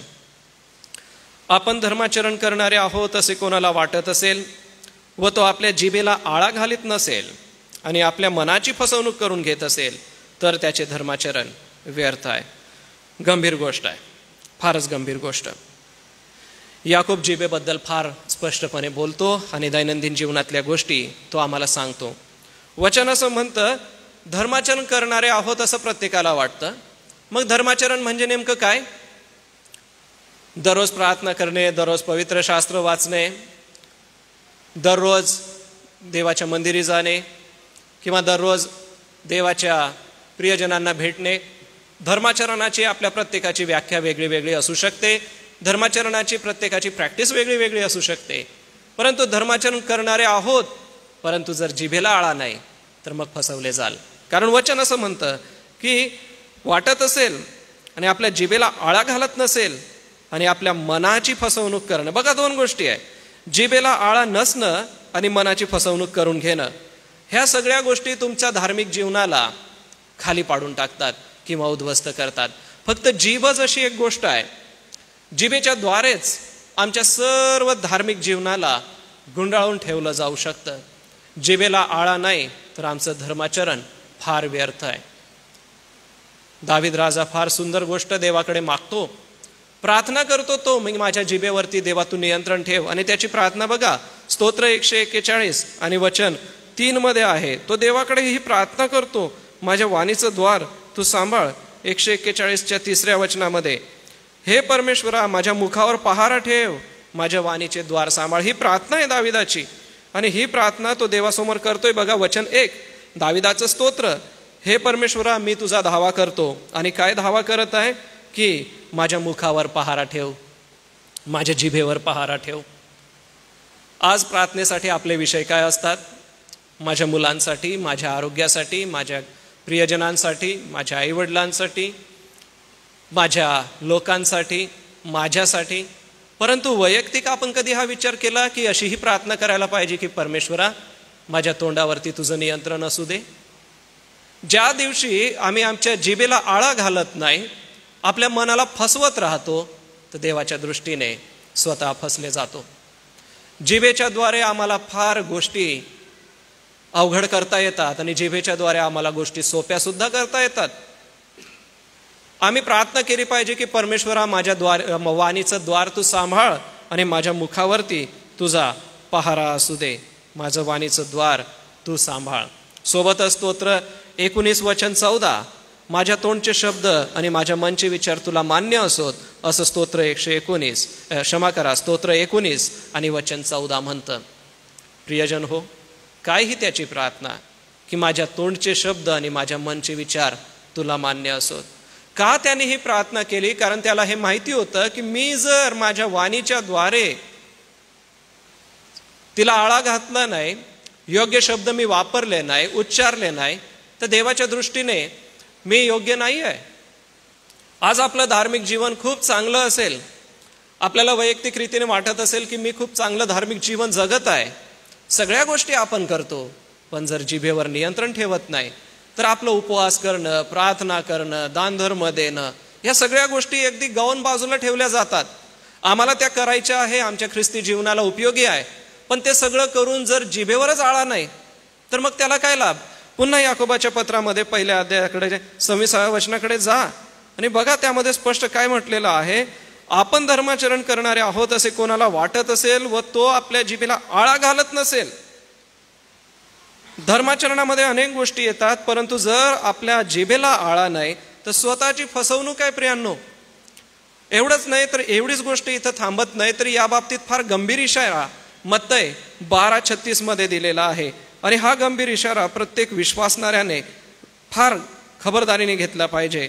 त्यामध्ये असं म्हटलेलं आहे, 36वा वचन, मी तुम्हाला सांगतो की माणसे जो जो व्यर्थ शब्द बोलतील त्याचा हिशेब त्यांना न्यायाच्या दिवशी द्यावा लागेल. आमचे शब्द न्यायाच्या दिवशी आमचा न्याय करतील. आज तुम्ही कोणाला काय बोललात? 4 भिंतीच्या आतमध्ये आपण कदाचित बोललो असू, एकट्यामध्ये कोणाला शेअर केलं असेल. प्रियांनो, ते शब्द देवाच्या न्यायासनासमोर उच्चारले जातील. जो जो व्यर्थ शब्द बोलतील त्याचा हिशेब त्यांना द्यावा लागेल. आणि व्यर्थ शब्दांमध्ये आम्ही कोणाला वेडाही म्हणू शकत नाही, मूर्खही म्हणू शकत नाही, कारण की आम्हाला वरील वचनांमध्ये मत्तयामध्ये ते वाचायला दिसतं की तू आपल्या भावाला वेडगळा किंवा मूर्ख असं म्हणू नको. आपल्या प्रत्येक शब्दाला देव बघणार आहे. म्हणून जर आमच्या वाणीवरती नियंत्रण नाही, आमच्या जिभेवर आळा नाही, तर न्यायाच्या दिवशी आम्हाला शिक्षाही देवाकडून होऊ शकते. आता न्यायाचा सिद्धांत थोडासा आपणाला सांगतो, तो येण्याप्रमाणे आहे की न्यायाच्या दिवशी काय घडेल. ज्या दिवशी तुम्हाला आणि मला देवाच्या न्यायासनासमोर आणलं जाईल, जसं आपण सुरुवातीलाच बघितलं की ही जी फसवणूक होणं कधीपर्यंत आहे? ख्रिस्ताचं येण्यापर्यंत आणि युगाच्या समाप्तीपर्यंत फसवणूक होऊ शकते. मग तोपर्यंत आम्हाला काय करायचं आहे? तर सर्वात पहिले आम्हाला वचनाप्रमाणे वागायचं आहे. दुसरी गोष्ट आहे, आमच्या जिभेवर आम्हाला आळा ठेवायचा आहे. जिभेवर नियंत्रण ठेवत असताना जर ठेवलं नाही तर न्यायाच्या दिवशी आमचा न्याय आमच्या शब्दाने होईल. काय काय घडेल न्यायाच्या दिवशी? आता वेळेअभावी थोडंसं आपण पुढे जाणार आहोत. आपणासमोर वचनं आहेत, कृपा करून आपण बघा. मत्तई 25:31-36 मध्ये शासन होईल. ज्या कोणी ख्रिस्ताचं आचरण केलं नाही आणि ख्रिस्ताला आपला तारणारा म्हणून स्वीकारलं नाही व ख्रिस्ताच्या वतीने कोणाला मदत कार्य केलं नाही, त्या प्रत्येकाला शासन होईल न्यायाच्या दिवशी. देवाच्या न्यायासनासमोर तुम्हाला आणि मला आणलं जाईल. त्यावेळेला देव आमच्या शब्दांचा न्याय करण्यासोबतच आमच्या कामांचा, आमच्या कृतीचा न्याय करेल. सोबतच मत्तई 7:21 मध्ये पित्याच्या इच्छेप्रमाणे वागतात ते धन्य असं म्हटलेलं आहे. आम्हाला देवाच्या न्यायासनासमोर देवाच्या इच्छेने जर आयुष्यभर आम्ही वागलो तर देवाच्या न्यायासनासमोर आम्हाला बक्षीस मिळेल. संत पौल म्हणतो की माझ्यासाठी मुकुट राखला आहे, धाव संपवली आहे. तो असं का म्हणतो? कारण त्याला ह्याची खात्री होती की न्यायाच्या दिवशी देव मला शासन करणार नाही, कारण की मी त्याची सेवा केली आहे. माझ्या शब्दांच्या द्वारे, माझ्या कृतीच्या द्वारे मी पित्याच्या इच्छेप्रमाणे वागलोय. सोबतच 2 करिंथ 5:10 मध्ये असं म्हटलंय, प्रत्येकाच्या कामाची परीक्षा होईल. आता मत्तई 2 करिंथ 5व्या अध्यायाचं 10वं जे वचन आहे ते आम्हाला आमच्या कामाचं स्वरूप दाखवतं. ह्याची सुरुवात तर वचन 8-9 पासूनच होते, परंतु 10वं वचन, कारण आपणा सर्वांना ख्रिस्ताच्या न्यायासनासमोर खऱ्या स्वरूपाने प्रगट झाले पाहिजे, यासाठी की प्रत्येकाला त्याने देहाने केलेल्या गोष्टीचे फळ मिळावे, मग ते बरे असो किंवा वाईट असो. ह्याचा अर्थ काय? तुम्ही आणि मी देहाने जे काम करतो, या जगामध्ये जे काम करतो, त्या प्रत्येकाचं प्रतिफळ आपल्याला मिळणार आहे. मग देवाच्या न्यायासनासमोर जात असताना आपले शब्द तपासून घ्या आजच, की मी माझ्या जिभेने कसं बोलतोय, कसं वागतोय. मला शासन तर होणार नाही ना, याची खबरदारी घ्या. आपल्या कामाची तपासणी होईल. आज जर आपण टंगळमंगळ करत असू, आज आपल्या कामामध्ये जर आपलं अंग आपण काढत असू. एका लेखकाने असं म्हटलंय की बी पेरणारा नांगर घेऊन पेरायला जातो आणि ज्या वेळेला तो शेत नांगरतो आणि बी पेरायला नांगर ज्या वेळेला तो जमिनीत टाकतो आणि नांगरामधून ते दाणे टाकतो त्यावेळेला त्याला दिसत नाही की रांग कशी चाललेली आहे. तो ते धान्य पेरून निघून येतो, परंतु थोड्या दिवसानंतर तो जाऊन ज्या वेळेला शेत बघतो त्यावेळेला ज्या ज्या ठिकाणी दाणे उगवलेले असतात तिथे एक रांग तयार झालेली असती धान्याची. आणि ते धान्य एका रांगेत नसलं तर हे लक्षात येतं की बी पेरणाऱ्याने किंवा शेतकऱ्याने जो मजूर लावला होता त्यांनी टंगळमंगळ केली आहे. ज्या वेळेला तो ते बी पेरत असतो त्यावेळेला तो अगदी कोणी मला बघत नाही आणि नुसतं मी करून चाललं जातो ह्या भावनेने जर तो करत असेल तर ज्या वेळेला पीक उगवतं त्यावेळेला त्याला दाखवून देतं की तू त्या दिवशी पेरलं ते काही नीट पेरलं नव्हतं. तसं प्रियांनो, देवाच्या न्यायासनासमोर ज्या दिवशी तुम्ही आणि मी जाऊ त्याला आम्हाला आजची आठवण येईल की तू जीवनामध्ये काही चांगलं पेरलं नाही आणि त्याचा तुझ्या कामाचा या ठिकाणी न्याय होतोय. रोम 8:18 आम्हाला प्रोत्साहन पण मिळेल. न कोमेजणारा हार आणि मुकुट सुद्धा दिला जाईल. प्रगटीकरणात आम्हाला सांगितलेलं आहे आम्हाला हार दिला जाईल, मुकुट दिला जाईल, प्रत्येकाच्या कामाप्रमाणे ते मिळेल. रोम 8:18 म्हणतं की आम्हाला ती आशा आहे की आम्हाला ते मिळणार आहे आणि आम्हाला जे मिळणार आहे ते घेण्यासाठी आमची लक्ष त्या प्रभूकडे आम्ही लावलंच पाहिजे. 8व्या अध्यायाचं 18वं वचन बघा. कारण आपल्यासाठी जो गौरव प्रगट होणार आहे त्याच्यामुळे सांप्रतकाळी दुःख काहीच नाहीत असे मी मानतो. आपल्याला गौरव प्रगट होणार आहे, आम्हाला देव ते देणार आहे. सोबतच वचन काय म्हणतं की मनाची फसवणूक करून घेणं. मनाची फसवणूक या गोष्टीत होते बघा. स्वार्थी इच्छा मनुष्याला मिळत नाही कारण तो आपल्या चैनीकरिता मागतो. स्वतःला मनाला कधी फसवतो आपण? स्वार्थ ज्या दिवशी येतो मनामध्ये त्या दिवशी समजा की मी फसवला जात आहे. सोबतच मनामध्ये जर कपटीपणा आला तर समजा मी फसवला जात आहे. इफिस 4:22-24 आपण नंतर ते बघू शकता. सोबतच आपल्या जीवनामध्ये ज्या दिवशी आध्यात्मिक आंधळपण येतं, प्रभू येशू ख्रिस्ताची वचनं आम्हाला प्रकाश देतात. ज्या दिवशी आध्यात्मिक आंधळपण आमच्या जीवनात येतं त्या दिवशी समजा की मी फसवला जात आहे. आता तिसरं क्षेत्र आमच्या जीवनामधून, बरं एक उदाहरण आपणाला दाखवतं. याकोबाच्या मुलांनी इसाकाला याकोबाने क्षमा करा. उत्पत्ती 27व्या अध्यायामध्ये बघा वचन 15 आणि 16. उत्पत्ती याचा 27वा अध्याय, फक्त 10 अध्यायांचा फरक आहे. घटना किती लवकर बदलतात बघा. 27व्या अध्यायाच्या 15 आणि 16 वचनामध्ये बघा. मग रिबकेने आपला वडील मुलगा एसाव ह्याची घरातली आपल्या जवळची उंची वस्त्रे घेऊन आपला धाकटा मुलगा याकोब याला घातली. तिने त्याच्या हाताला व मानेच्या गुळगुळीत भागांना करडांची कातडी लपेटली. आता याकोबाने इसाकाला फसवलेला आहे. इसाक आशीर्वाद देणार होता आणि एसाव मोठा मुलगा होता, तो केसाळ होता, केस त्याचे होते. म्हणून रिबकेने काय केलं, याकोबाला आशीर्वाद मिळावा म्हणून एसावाचे कपडे हे याकोबाला घातले. आणि हाच याकोब आपल्या बापाकडे पुढे जातो आणि त्याचा बाप त्याला चाचपून पाहून आशीर्वाद देतो. वचन 21 बघा. माझ्या बाळा जरा जवळ ये, तू माझा मुलगा एसाव आहेस की काय हे मला चाचपून पाहू दे. तेव्हा याकोब आपला बाप इसाक याच्या जवळ गेला. तो त्याला चाचपून म्हणाला, वाणी तर याकोबाची आहे पण हात एसावाचे आहे. आणि खालील वचनामध्ये याकोबाला एसावाचा आशीर्वाद मिळतो. बघा या ठिकाणी रिबकेने आणि याकोबाने इसाकाला कसं फसवलं, किंवा असं समजूया याकोबाने इसाकाला कातडं पांघरून फसवलं. पुढे 10 अध्याय झाले फक्त बघा. 37व्या अध्यायामध्ये 31 ते 33 वचनं ह्या याकोबाच्या मुलांनी योसेफाच्या बाबतीत सांगून फसवलं. बघा उत्पत्तीच्या 37व्या अध्यायामध्ये वचन 31 ते 33. योसेफाचा झगा त्यांनी घेतला आणि एक बकरा मारून तो झगा रक्तात भिजवला आणि तो पायगोळ झगा आणून दिला. तो त्यांनी आपल्या बापाकडे आणून म्हटले की हा आम्हाला सापडला, हा आपला मुलाचा झगा आहे काय ते ओळखा. याकोबाने त्याच्या वडिलांना कसं फसवलं होतं, दुसऱ्याचे कपडे घालून, म्हणजे आपल्या भावाचे कपडे. इकडे याकोबाच्या मुलांनी याकोबाला कसं फसवलं, आपल्याच भावाचे कपडे घालून. याकोबाने कपडे घालून फसवलं, याकोबाला पण कपडे घालूनच फसवण्यात आलं. प्रियांनो, मनुष्य जे पेरतो त्याचीच कापणी करतो. फसवले जाऊ नका. याकोबाचं हे उदाहरण आम्हाला फार गंभीर करतं की याकोबाने आपल्या वडिलांना फसवलं, याकोबाच्या मुलांनी याकोबाला फसवलं. ज्या घटनेच्या द्वारे वस्त्रांच्या द्वारे फसवलं त्यालाही त्याच्या मुलांनी वस्त्र घालूनच फसवलं. प्रियानो, गंभीर गोष्ट आहे, म्हणून फसू नका. तिसरं क्षेत्र आहे आपल्या जीवनातलं जेथे आपण सावध असलं पाहिजे, ते आहे 1 योहान 1:8. आपल्या ठाई पाप नाही असं म्हटणं. आपल्या ठाई पाप नाही असं म्हणणारे लोक या जगामध्ये दिसून येतात. आणि 1 योहानामध्ये आम्हाला 1 अध्यायाच्या 8व्या वचनामध्ये ते फार स्पष्टपणे दिसतं. आपल्या ठाई पाप नाही असे जर आपण म्हणत असलो तर आपण स्वतःला फसवतो व आपल्या ठाई सत्य नाही. ज्या दिवशी मनुष्य म्हणतो की मी पापी नाही, त्यावेळेला तो फसवला जातो. कारण हे 1 योहान या ठिकाणी सांगत आहे की आपल्या ठाई पाप नाही असे जर आपण म्हणत असलो तर आपल्या स्वतःला फसवतो. आज एक समुदाय जगभरामध्ये पसरतोय, तो म्हणजे मनुष्य पापी नाही. वेगवेगळे सिद्धांत आहे.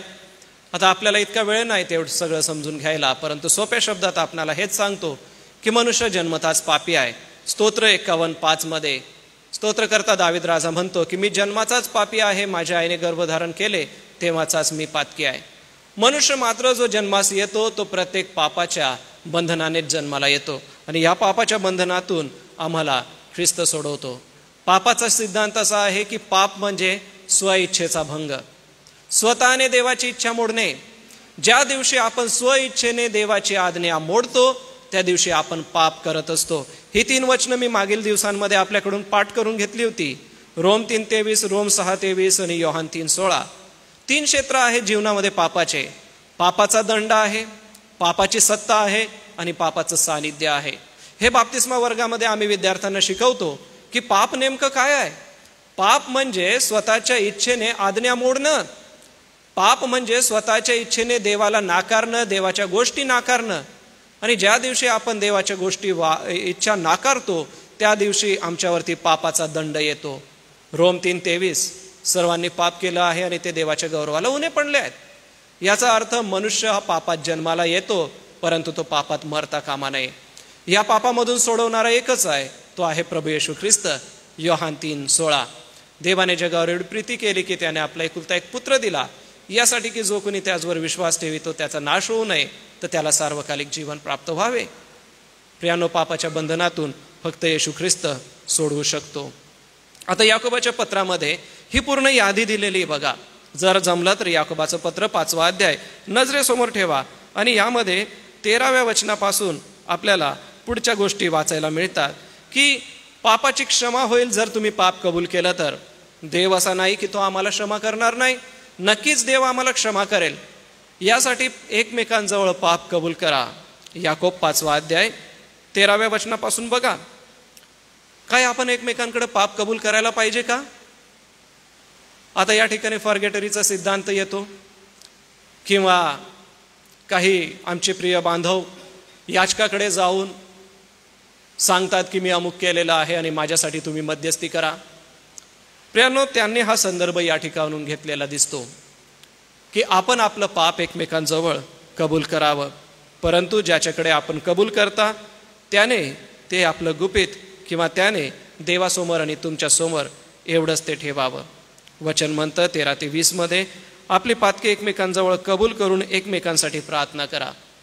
कोणाचं पातक आपण ऐकून घेतलं आणि त्याच्यासाठी आपण प्रार्थना करत नाही की त्याने या बंधनातून निघावं किंवा या पापातून, या व्यसनातून सुटावं, तर प्रियांनो ती गंभीर गोष्ट आहे.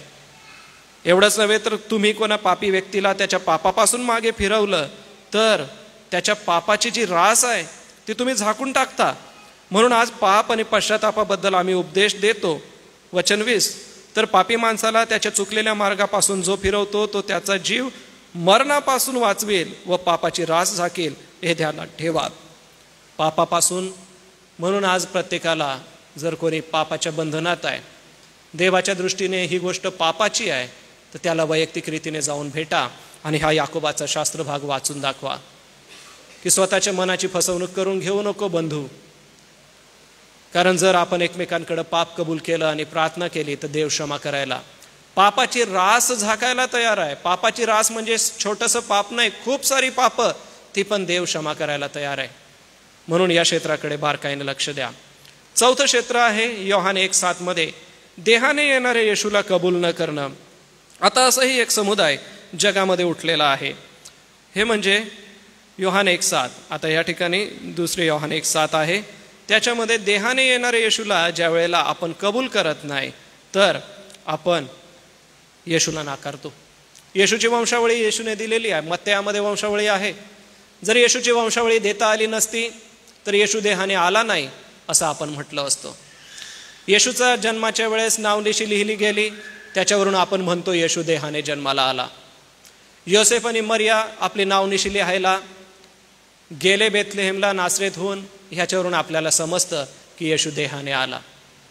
येशूच्या जन्मानंतर इसवी पूर्व आणि इसवी सनानंतर ह्या गोष्टी आज लिहिल्या जातात, कारण की देहाने आलेला येशू आज जगाला मान्य आहे. खूप सारे लोक येतील आणि म्हणतील की देहाने येशू आला नाही. आज यहुदी लोक तेच म्हणतात की मसीहा आला नाही. येणाऱ्या मसीहाची ते आजही वाट बघता. तुम्ही फसवले जाऊ नका. देहाने आलेल्या येशूला कधीच नाकारू नका. याजक होते, अधिकारी लोक होते, त्यांनी येशूला वधस्तंभावर खिळा, ह्याचं रक्त आमच्यावर आणि आमच्या मुलाबाळांवर पडो असं लुकाच्या 23व्या अध्यायात सांगितलं. का? कारण त्यांनी येशूला ओळखलंच नव्हतं. देहाने आलेला येशू त्यांना मान्य नव्हता. तुम्ही आणि मी देहाने आलेल्या येशूला मान्य करा. येशूला कोणी कबूल केलं नाही की आणि मान्य केलं नाही. स्वतःच्या लोकांनी योहान 1:11 म्हटलंय की त्याच्या स्वकीयांनी त्याचा स्वीकार केला नाही.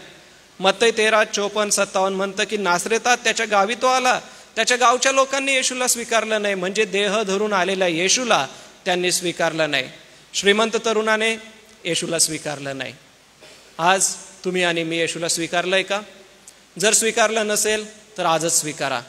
आपल्या मनाची फसवणूक होऊ देऊ नका. येशू खूप चांगल्या स्टोरी सांगणारा व्यक्ती नाही आहे. येशू फक्त रोगमुक्त करणारा नाही आहे. येशू खूप चांगल्या गोष्टी सांगतो म्हणून मला तो आवडतो. येशूच्या गोष्टी पवित्र आहेत, चांगल्या आहे म्हणून मला तो आवडतो, एवढंच मर्यादित नाही. येशू देह धरून या जगात आला हे मान्य करणं हे फार गरजेचं आहे. नारायण वामन टिळक म्हणतात की अवतार घेतिला बेथलेहेम जन्मला, पहा ख्रिस्त जन्मला, जगद्गुरु ऐकला. हे गीत त्यांनी रचलं. येशू या जगात एक अवतार म्हणून या भूतलावर आला. शेवटलं क्षेत्र आहे गलतीकरास पत्र 6व्या अध्यायाचं 3रं वचन. आपण कोणीतरी आहोत अशा मनाची भावना करून घेणं. स्वतःला केव्हा फसवतो मनुष्य? गलतीचा 6वा अध्याय आणि वचन 3 मध्ये आपण स्वतःला फसवतो. कारण आपण कोणी नसता कोणीतरी आहो अशी कल्पना करणारा स्वतःला फसवतो. कोणीतरी आहोत, कधीच स्वतःला आम्ही विशेष आहोत असं समजू नका. मनुष्याच्या मनाचा तो स्वभाव आहे की कधी कधी तो म्हणतो की मी काहीतरी विशेष आहे. येशूने आम्हाला काय म्हटलंय? लुकाच्या 17व्या अध्यायात आम्ही निरुपयोगी दास आहोत असं म्हणा. कोणी तुमचा आभार मानेल त्याला हे म्हणा की आम्ही निरुपयोगी दास आहोत, आम्ही आमचं काम केलं. येशूने एक प्रॅक्टिकल गोष्ट सांगितली. लुकाच्या 14व्या अध्यायात लग्नात कोणी आमंत्रण दिलं तर वरच्या बाजूला जाऊन बसू नको, खाली जाऊन बैस, म्हणजे तुला आमंत्रित येतील आणि वरती घेऊन जातील. खालच्या जागेवरून बसा. स्वतःला मी कोणीतरी विशेष आहे असं समजू नका. मार्क 10:43 मोठा होऊ पाहतो त्याने दास व्हावे. आणि प्रभू येशू ख्रिस्ताने दासाचं स्वरूप धारण केलं. सोबतच बाप्तिस्मा करणाऱ्या योहानाचं एक स्टेटमेंट फार सुंदर आहे. ते 3ऱ्या अध्यायाच्या 11व्या वचनात आहे. तो म्हणतो की येशूच्या वाहना उचलण्याची देखील माझी पात्रता नाही. हे लिटरली त्याचे शब्द आहे की येशूच्या चपला उचलायची पण माझी पात्रता नाही. म्हणजे त्याने स्वतःला किती नम्र केलं. मी कोणीतरी विशेष आहे असं त्याने समजला नाही. वास्तविक बाप्तिस्मा करणाऱ्या योहानाच्या नावाने सगळ्यांना एक भीती होती, आदरयुक्त भीती होती. एक धार्मिक व्यक्ती म्हणून तो आपलं जीवन जगत होता, लोकांना पश्चातापाचा बाप्तिस्मा देत होता. त्याचं जे महत्व होतं ख्रिस्ताच्या काळामध्ये ख्रिस्तापेक्षा खूप मोठं होतं. तरी पण तो म्हणतो की येशूच्या चपला उचलायची पण माझी पात्रता नाही. प्रियांनो, स्वतःला कधीच विशेष समजू नका. स्वतःला काहीतरी समजणं हे आम्हाला अनेक वेळेला सैतान मनात टाकतो. त्याला बळी पडू नका आणि दुजोरा देऊ नका. मी कोणीतरी आहे अशी कल्पना करणारे हे बघा, हे 3 व्यक्ती मत्तई 23:5 मध्ये दिसतात. शास्त्री आणि परुषी नेहमी स्वतः आम्ही काहीतरी आहोत अशाच आविर्भावाने जीवन जगत होते. सोबतच परुषी स्वतःला फार धार्मिक समजत होते. आठवड्यातून 2दा उपवास करत होते. पुदिना, बडीशोप यांचा दशमांश जास्तीत जास्त देत होते. धार्मिक व्यक्तींना आपल्या सोबत ठेवून आम्ही धार्मिक आहोत असं म्हणत होते. परंतु सदुकी म्हणा किंवा यहुद्या संप्रदायातले लोक म्हणा, त्यांना परुषी कधीच जवळ करत नव्हते. प्रियांनो, आम्ही काहीतरी आहोत ही कल्पना त्यांच्या मनात होती. प्रेषित 8-9 मध्ये शिमोन जादूगार आहे, जादूगिरीचे खेळ दाखवायचा आणि मी काहीतरी विशेष आहे अशी त्याची समज होती. आणि ती समज पौलाने ज्या वेळेला सुवार्थ सांगितली त्याच्या मनातून निघून गेली. प्रियजन हो, आज सकाळी जास्त विशेष असं काही नाही, परंतु देवाच्या पवित्र वचनातून जे मोलवान आहे ते मी तुमच्या समोर ठेवलेलं आहे. ही 5 क्षेत्र कृपा करून आपल्या लक्षात घ्या आणि फसवले जाऊ नका. वचनाप्रमाणे आचरण न करणे. कितीतरी वेळा वचन ऐकतो आणि निघून जातो. आचरण करा. आपल्या जिभेला आळा घाला, नियंत्रणात ठेवा, स्वतःची फसवणूक होऊ देऊ नका. खूप धार्मिक जीवन मी जगलो, पण माझ्या जिभेवर माझं नियंत्रण नाही, किंवा माझ्या जिभेने माझ्या देहाला शासन नको. याकोबाचा 3रा अध्याय आज दुपारी जमलं तर आपण वाचा. 3रं क्षेत्र आहे 1 योहानामध्ये, ते 1:8 मध्ये आपल्या ठाई पाप नाही असं म्हणणं. मी पापी नाही, माझ्या ठाई पाप नाही असं कधीच म्हणू नका. योहान 1:7 देहाने येणारे येशूला कबूल न करणे. ज्या दिवशी आम्ही देहाने येणारे येशूला नाकारतो त्या दिवशी आम्ही स्वतःला फसवतो आणि आपण कोणीतरी नसता कोणीतरी आहो अशी कल्पना करणं. हे 5 क्षेत्र पुष्कळ गोष्टी आहेत, परंतु या 5 गोष्टी प्रॅक्टिकल रूपाने आपल्या जीवनामध्ये घ्या आणि आपल्या जीवनाला या गोष्टीचं लागूकरण करा. आपले डोळे मिटा, या 5 गोष्टी मनामध्ये घ्या आणि देवाला म्हणा की देवा, मी जर फसवला जात असेन तर माझी तू क्षमा कर. मला वचनाप्रमाणे आचरण करायला, मला माझ्या जिभेवर नियंत्रण ठेवायला, माझ्यातलं पाप कबूल करायला, मला येशूला स्वीकारायला आणि मला नम्र व्हायला तुझी कृपा दे. मी कोणी विशेष आहे ही भावना माझ्या मनातून परमेश्वरा तू दूर कर. कारण ख्रिस्त इतका विशेष असताना त्याने चरण धुतले. ख्रिस्त आम्हामध्ये सर्वात श्रेष्ठ असताना तो सेवा करून घेण्यासाठी नव्हे तर सेवा करावयास आणि अनेकांच्या खंडनिस्तव आपला प्राण अर्पण करायला आला. देवबापा, ती नम्रता तू आम्हात दे. वचनाप्रमाणे आचरण करायला, जिभेवर नियंत्रण ठेवायला, सोबतच प्रभू पापापासून दूर राहायला आणि येशूचा स्वीकार करून येशूबद्दल लोकांना सांगायला येथे जमलेल्या आम्हा सगळ्यांना शक्ती दे. आणि जसं तुझं वचन म्हणतं की साधेल तर विश्वासणाऱ्यांनाही फसवतील, अद्भुते दाखवतील, चिन्ह दाखवतील. प्रभू, आम्ही त्यांना बळी पडू नये. फसवेगिरीच्या गोष्टीपासून आम्ही सावध असावं. आणि आज ही जी 5 क्षेत्र आम्हाला सांगितली आहे त्याची प्रॅक्टिस आजपासूनच करायला येथे जमलेल्या सगळ्यांना तू शक्ती आणि बळ दे. प्रार्थना प्रभू येशूच्या नावाने मागतो म्हणून तो ऐक. आमेन. सर्व आपल्या जागेवर उभं राहू. प्रभूने शिकवलेली प्रार्थना म्हणूया आणि प्रभूच्या प्रार्थनेनंतर सन्मान्य रेव्हरेंड एच पठारे पाळक साहेब पुढे येतील, प्रभूचा आशीर्वाद देतील. गीत गायन करू, एकमेकांना सलाम करून आजची भक्ती समाप्त करू. हे आमच्या स्वर्गातील पित्या, तुझे नाव पवित्र मानिले जावं, तुझे राज्य येऊ, जसे स्वर्गात तसेच पृथ्वीवरही तुझ्या इच्छेप्रमाणे हो. आमची रोजची भाकर आज तू आम्हास दे, आणि जसे आम्ही आमच्या ऋणास स्मृतो तसेच तू आमच्या ऋण आम्हास सोड, आणि आम्हास परीक्षित तर आम्हास सर्व वाईटापासून सोडू. कारण की राज्य, सामर्थ्य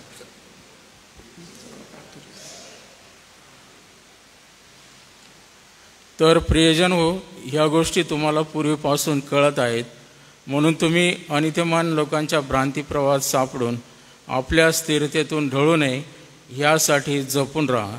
आणि आपला प्रभू व तारणारा येशू ख्रिस्त त्याच्या कृपेत व ज्ञानात वाढत जा. त्याला आता व युगानुयुग गौरव असो. आमेन. आणि आता आपला तारणारा प्रभू येशू ख्रिस्त याची कृपा, देवबापाची प्रीती आणि पवित्र आत्म्याची गोड संगती या मंडळीतील सर्व लहान थोर सभासदांबरोबर, आमच्या एस.ए. चर्च आणि SM च्या सेवाकार्याबरोबर, देवाची मंडळी आणि इस्रायल राष्ट्र याबरोबर आता आणि सदा सर्व काळ असो. आमेन.